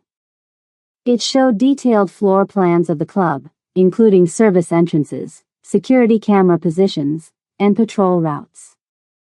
This is updated as of last month, Jae-sung said. Your uncle has added men since your confrontation yesterday, but the layout remains the same. Du Jiang studied the plans intently. The meeting will be in the VIP room? Yes. 9 o'clock tonight. All the principal players will be there, including your uncle. Kiana examined the blueprints. If we could get evidence of this meeting, photos, recordings, combined with what we already have, it would be enough to bring down the entire operation, Du Jiang finished. Federal charges for everyone involved. I can get you inside, Jae-sung offered. My access codes still work. Sung-min never bothered to change them after I retired. Du Jiang and Kiana exchanged glances, a silent communication passing between them. This was their opportunity to end it all, to get justice for her team and his father. But the risk was enormous. If we're wrong about this, Kiana said quietly, we're both dead. If we don't try, Du Jiang replied, they win. Everything my father built falls into my uncle's hands. Everything your teammates died for goes unpunished. The weight of their decision filled the small room. Finally, Kiana nodded. Tonight, then. Jae-sung helped them plan the operation in detail. He would get them inside through a service entrance. They would plant recording devices in the VIP room before the meeting, then monitor from a secure location. Once they had the evidence, they would transmit everything to Margaret, who would coordinate with trustworthy federal authorities for arrests. I have one more resource to offer, Jae-sung said as they finalized the details. 3 men who were loyal to your father. Men who never trusted Sung-min. They will help provide backup. Who? Du Jiang asked. Tae and June, who I believe you know. And an old friend of your father's named Kwon. Du Jiang looked surprised. Tae and June survived the attack at the Overlook? Yes. They've been in hiding, waiting for an opportunity to contact you safely. This news visibly lightened Du Jiang's burden. Tell them to meet us at the staging point. We'll need all the help we can get. As the meeting concluded, Jae-sung regarded Du Jiang with something like paternal pride. Your father told me once that when the time came, you would make the right choices. That you would find your own path, not follow his or your uncle's. I'm still trying, Du Jiang admitted. You're doing better than you know. The old man stood. Tonight, we reclaim your father's honor. They spent the remaining hours preparing. Jae-sung provided them with a safe apartment to use as their base, along with fresh clothes, weapons, and surveillance equipment. Du Jiang's wound was holding stable, painful but no longer debilitating. By evening, Tae and June had joined them, bringing the welcome news that Min-ho had not been found since their encounter at the plaza. Whether he was in hiding or had been eliminated by Sung-min for his failure remained unknown. As darkness fell over Los Angeles, they gathered to review the plan one final time. Once we have the recording, I'll transmit everything to Margaret, Kiana explained. She'll have federal agents ready to move in. My uncle won't go down without a fight, Du Jiang warned. This will get ugly. That's why we stay hidden, get the evidence, and get out, Kiana insisted. This isn't about confrontation. It's about justice. The apartment fell quiet as everyone absorbed the gravity of what they were about to attempt. Eventually, the others moved to prepare their equipment, leaving Kiana and Du Jiang alone for a moment. How's the wound? She asked softly.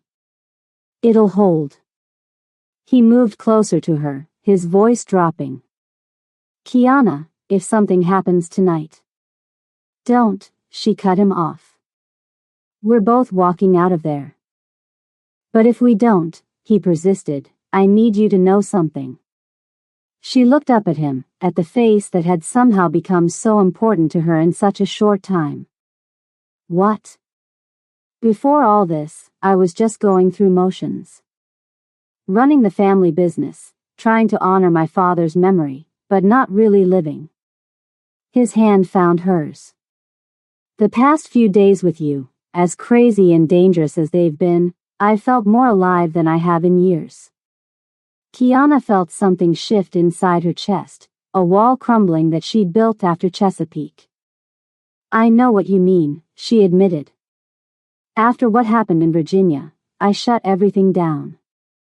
Just focused on surviving. But this, it's different. Du Jiang's fingers brushed her cheek. Whatever happens tonight, I don't regret any of it. The moment stretched between them, charged with possibility. Then Kiana did what she'd been wanting to do since somewhere between the parking garage and now. She leaned forward and kissed him. It was gentle at first, uncertain, then deepening as he responded. His hand cradled her face as if she were something precious, fragile. She could feel his heartbeat, quick and strong, echoing her own. When they pulled apart, the world had changed somehow. The mission was the same, the dangers unchanged, but something fundamental had shifted between them. This ends tonight, Kiana said softly. One way or another.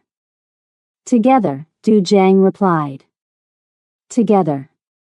The golden phoenix glittered against the night sky, its neon sign casting red and gold reflections on the sidewalk below. Well-dressed patrons lined up at the main entrance, unaware of what was happening in the private rooms above. Kiana and Du Jiang approached from the rear alley, where Jae-sung waited beside an unmarked service door. Tae and June had taken positions on neighboring rooftops, watching for any sign of a trap. The third man, Kwon, was monitoring communications from their vehicle 2 blocks away. Ready?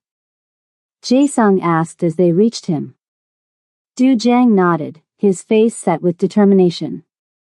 The pain of his wound was hidden behind a mask of calm control. Let's finish this. Jae-sung entered his code into the keypad. The door clicked open. They were in. The service corridor was narrow and dimly lit, used by staff to move between the kitchen and storage areas without being seen by patrons. Jae-sung led them confidently, avoiding the few employees they encountered. They reached a maintenance closet that, according to the blueprints, shared a wall with the room where the meeting would take place. Jae-sung used another code to unlock it. I'll keep watch, he whispered. You have 15 minutes before the meeting starts. Inside the closet, Kiana quickly set up the surveillance equipment, small microphones and cameras that could capture everything in the adjacent room. Du Jiang helped despite his injury, his movements precise despite the pain she knew he must be feeling. Almost done, she murmured, activating the final device. That's when she heard it, a voice coming through the wall. A voice she recognized instantly. A voice that stopped her heart. Coleman's getting nervous. Says the evidence Tolbert sent could cause problems. Kiana froze. That voice. It couldn't be. Du Jiang noticed her reaction. What is it? He whispered. She pressed her ear to the thin wall, listening intently. The voice spoke again. Don't worry about Coleman. He's been paid well enough to handle any complications. Once this sale is complete, we all disappear, new identities, new lives. Kiana's hand trembled as she reached for the fiber optic camera they'd planned to snake under the door. She needed to see, needed to confirm what her ears were telling her. She carefully inserted the camera through a small gap in the baseboard, adjusting until the small screen showed the occupants of the room. Sung Min was there, immaculate in an expensive suit. Brenner stood near the window, checking his watch impatiently. And beside them, very much alive and entirely uninjured, was Agent Wilson.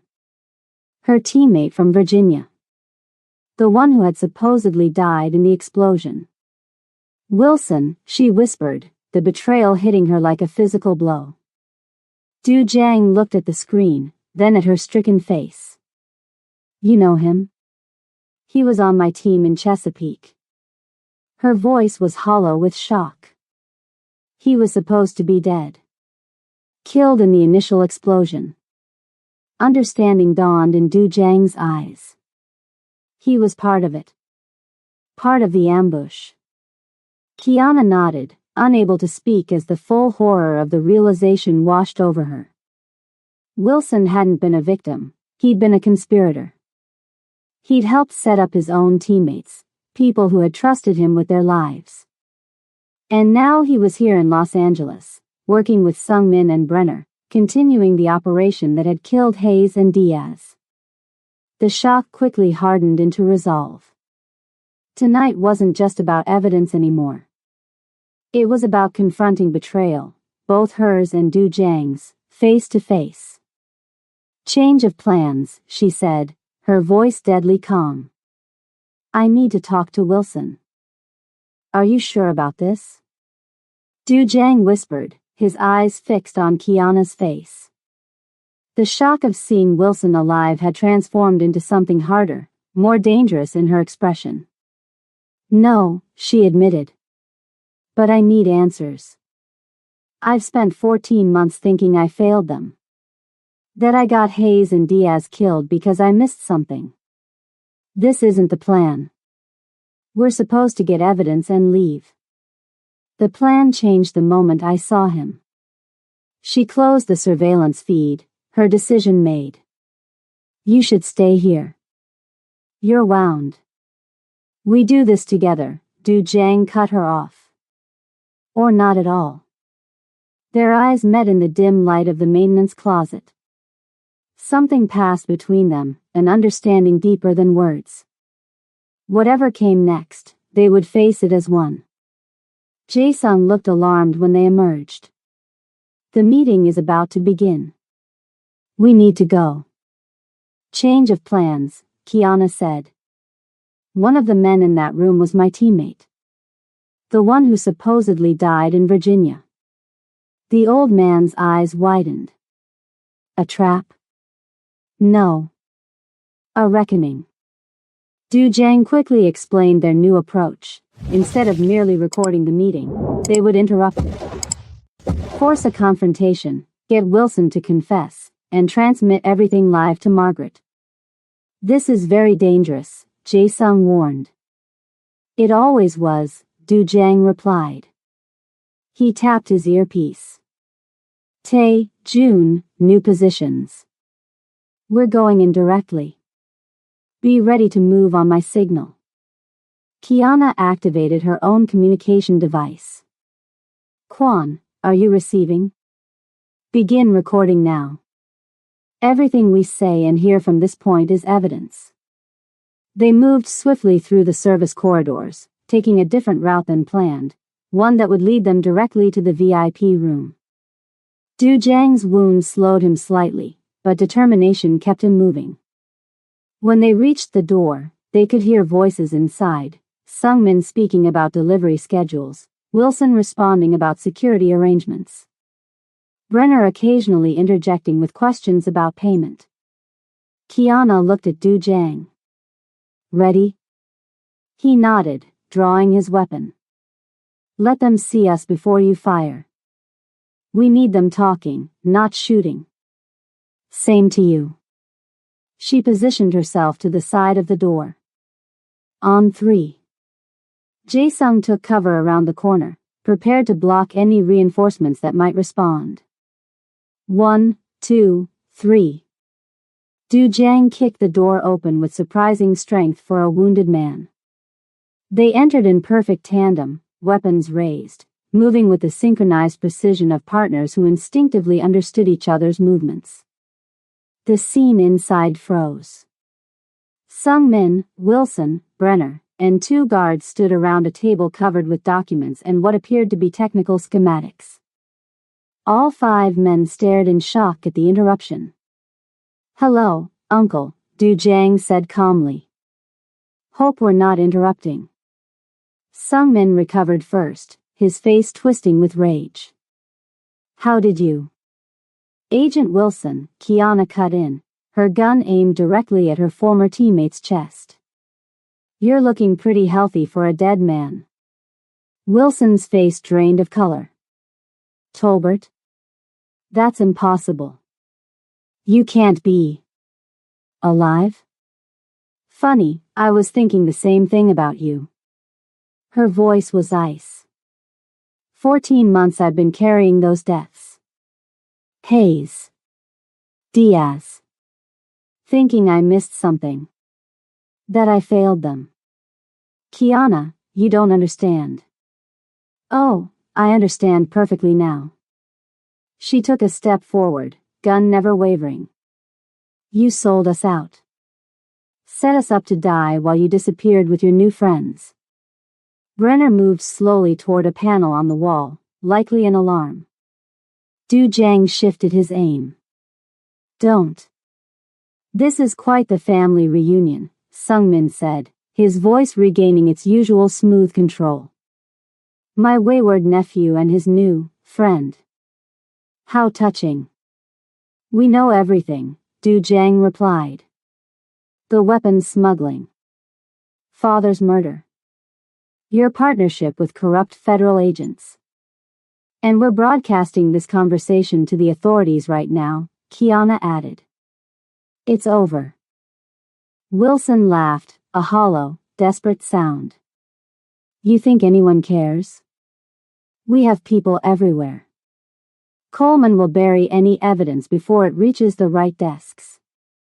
Not this time, Kiana said. Margaret Kim sends her regards. The name hit like a physical blow. Wilson's face contorted. Margaret? You went to Margaret? She always said you were the weak link on the team. Guess she was right.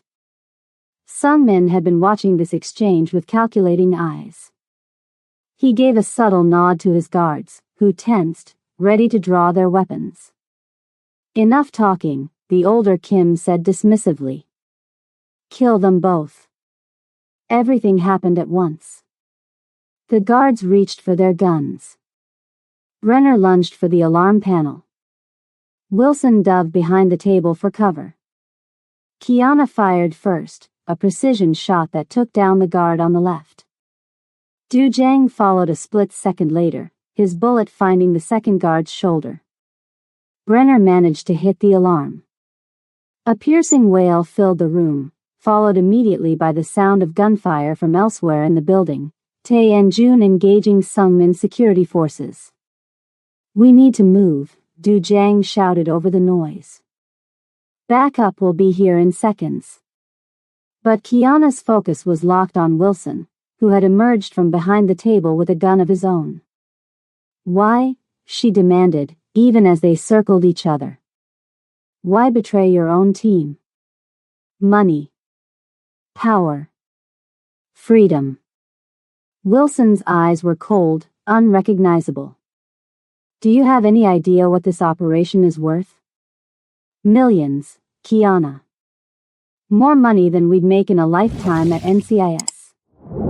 Worth Hayes and Diaz dying. Collateral damage. They wouldn't have understood. Not like you could. What's that supposed to mean? Wilson's smile was ugly. We're alike, you and I. Always the outsiders. The ones who had to work twice as hard to get half the recognition. I saw a chance to rewrite the rules. I thought you might too, if you'd survived.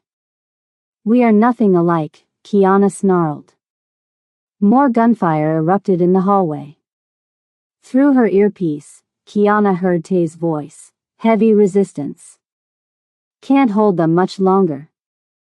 Sungmin had used the distraction to edge toward a side door. Du Jiang intercepted him, gun leveled at his uncle's chest. Running away, uncle? Not very honorable. Honor? Sungmin sneered. Your father's obsession with honor is what kept us small. What held us back from true power? My father built something that would last. You're just tearing it down for quick profit. The older man's face twisted with decades of resentment. Always the favorite. Even now, defending him as if he was some kind of saint. Your father was weak. Sentimental. He deserved to die. Thank you for the confession, Du Jiang said quietly. I'll make sure they play it at your sentencing. Rage flashed across Sung Min's face. With surprising speed, he lunged forward, revealing a small knife hidden in his sleeve. Du Jiang blocked the attack but staggered backward, his wound limiting his movement. Across the room, Kiana saw the danger but couldn't help. Wilson had her pinned down with gunfire, forcing her to take cover behind an overturned table. You never did have his strength, Sung Min taunted as he pressed his advantage, the knife flashing dangerously close to Du Jiang's throat. Always the disappointment. Maybe, Du Jiang grunted, blocking another strike. But I learned from him what matters most. With a sudden surge of effort, he twisted his uncle's arm, redirecting the knife's momentum. They crashed against the wall, locked in a deadly embrace. Family, Du Jiang said through gritted teeth. Loyalty. Things you never understood. The knife clattered to the floor. Du Jiang delivered a precise strike to his uncle's solar plexus, dropping him to his knees. Meanwhile, Kiana was engaged in her own deadly dance with Wilson.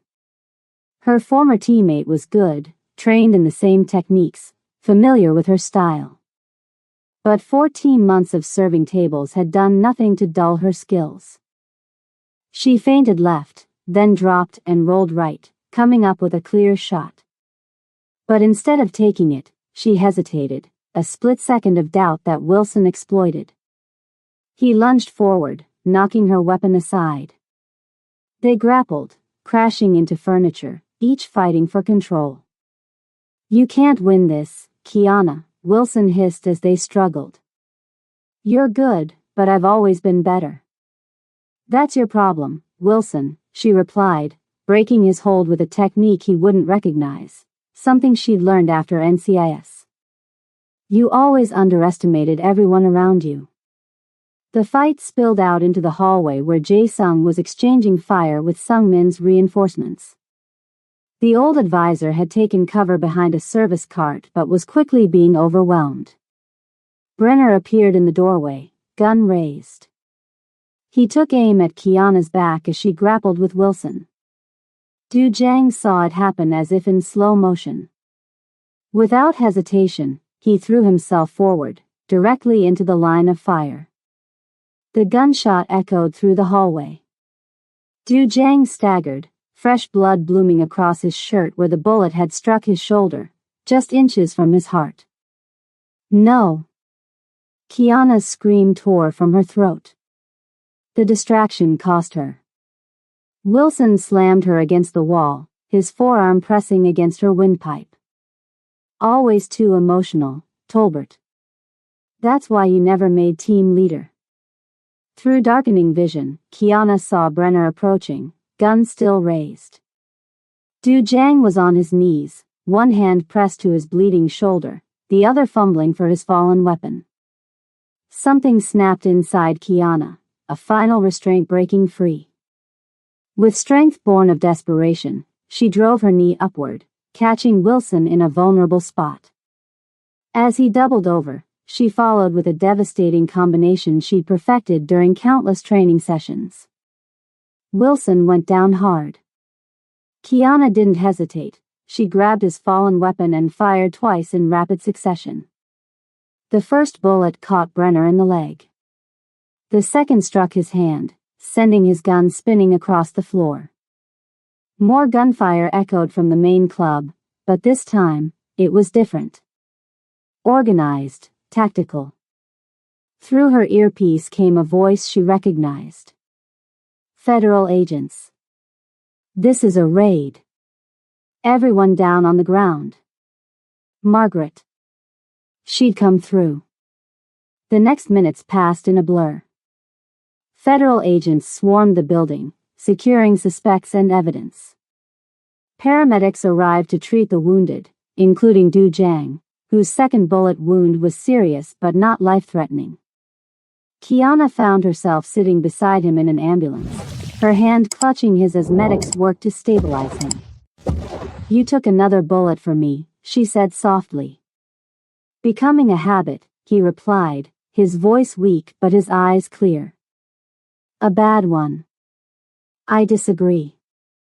A female agent approached, tall, silver-haired, with the bearing of someone used to command. "Margaret Kim." "Tolbert," she said by way of greeting. "You look like hell."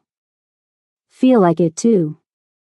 Qiana managed a tired smile. "Thank you for coming. The evidence you sent was compelling. But I needed to hear the confession to convince the director to authorize the raid." Margaret glanced at Du Jiang with professional curiosity. "This must be your Korean Mafia boss." "Kim Du Jiang," he introduced himself, attempting to sit up straighter despite the medic's protests. "The son who's trying to go legitimate." Margaret nodded. "Your reputation precedes you." "Does that mean I'm under arrest?" he asked calmly. "That's complicated. Your family's activities fall under multiple jurisdictions. But your cooperation in bringing down this weapons ring carries significant weight." She turned back to Qiana. "Wilson, Coleman, and Brenner are in custody. Sungmin too." "It's over." "What happens now?" Qiana asked. "Now? Statements. Debriefings. A lot of paperwork." Margaret's expression softened slightly. "And maybe, if you want it, your badge back. The director has authorized a full reinstatement and formal apology." Qiana's eyes met Du Jiang's. The unspoken question hung between them. "I need some time," she told Margaret, "to figure out what I want." "Take it. The offer stands when you're ready." The older agent stepped back. "They need to get him to the hospital." "Go with him. We'll talk tomorrow." As the ambulance doors closed, Qiana took Du Jiang's hand again. "Did you hear that? They're offering me my job back. Are you going to take it?" His voice was carefully neutral. "I don't know. A lot has changed in 14 months. She squeezed his hand. "Even more in the last few days." "Whatever you decide," he said softly, "I support you." The paramedics worked around them as the ambulance sped toward the hospital.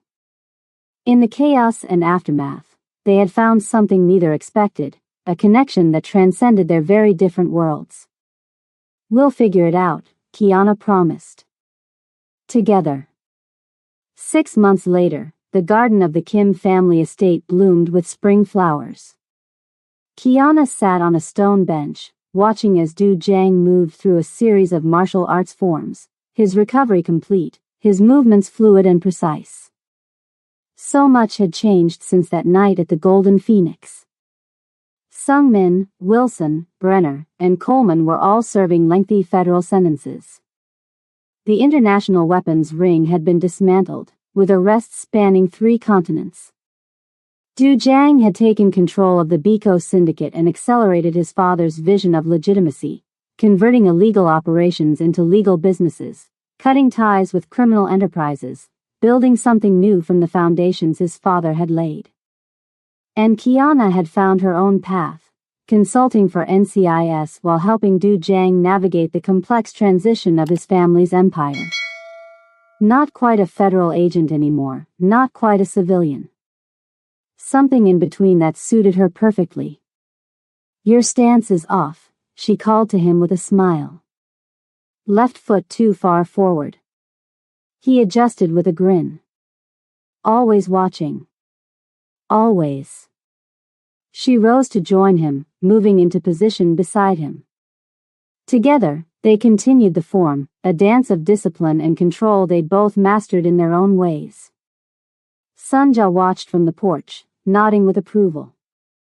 The older woman had welcomed Kiana into their home with surprising warmth, treating her as family from the moment Du Jiang had introduced them properly. "My mother thinks we should set a date," Du Jiang remarked casually as they finished the sequence. "For the wedding she's already planning in her head." He turned to face her, taking her hands in his. "No pressure. Just Korean mothers being Korean mothers." Kiana laughed. "Is that your idea of a proposal? Would you prefer something more traditional? Flowers, candlelight, getting down on one knee?" "I think we passed traditional a long time ago."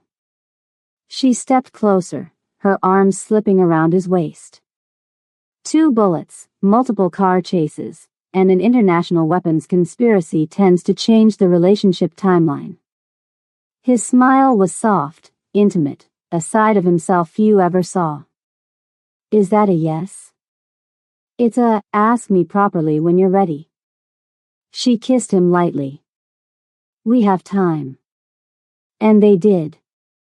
After 14 months of running from her past, after years of Du Jiang trying to fulfill his father's legacy, they had finally found something neither had expected, a future built on their own terms. Together. In the distance, Los Angeles sprawled beneath the California sun, a city of endless possibility where a Korean Mafia boss and a black ex-NCIS agent had found redemption in each other's arms. Not the ending either had imagined, but exactly the one they needed. This story of betrayal, redemption, and finding strength in the most unexpected places reminds us that our pasts don't define us.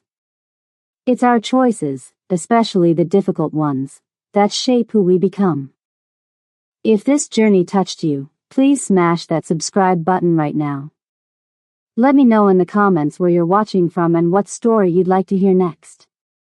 Your support keeps these stories coming. Until next time, remember, sometimes our greatest strengths remain hidden until we need them most. And sometimes, the person who saves us appears in our darkest moment, when we least expect it but most need it.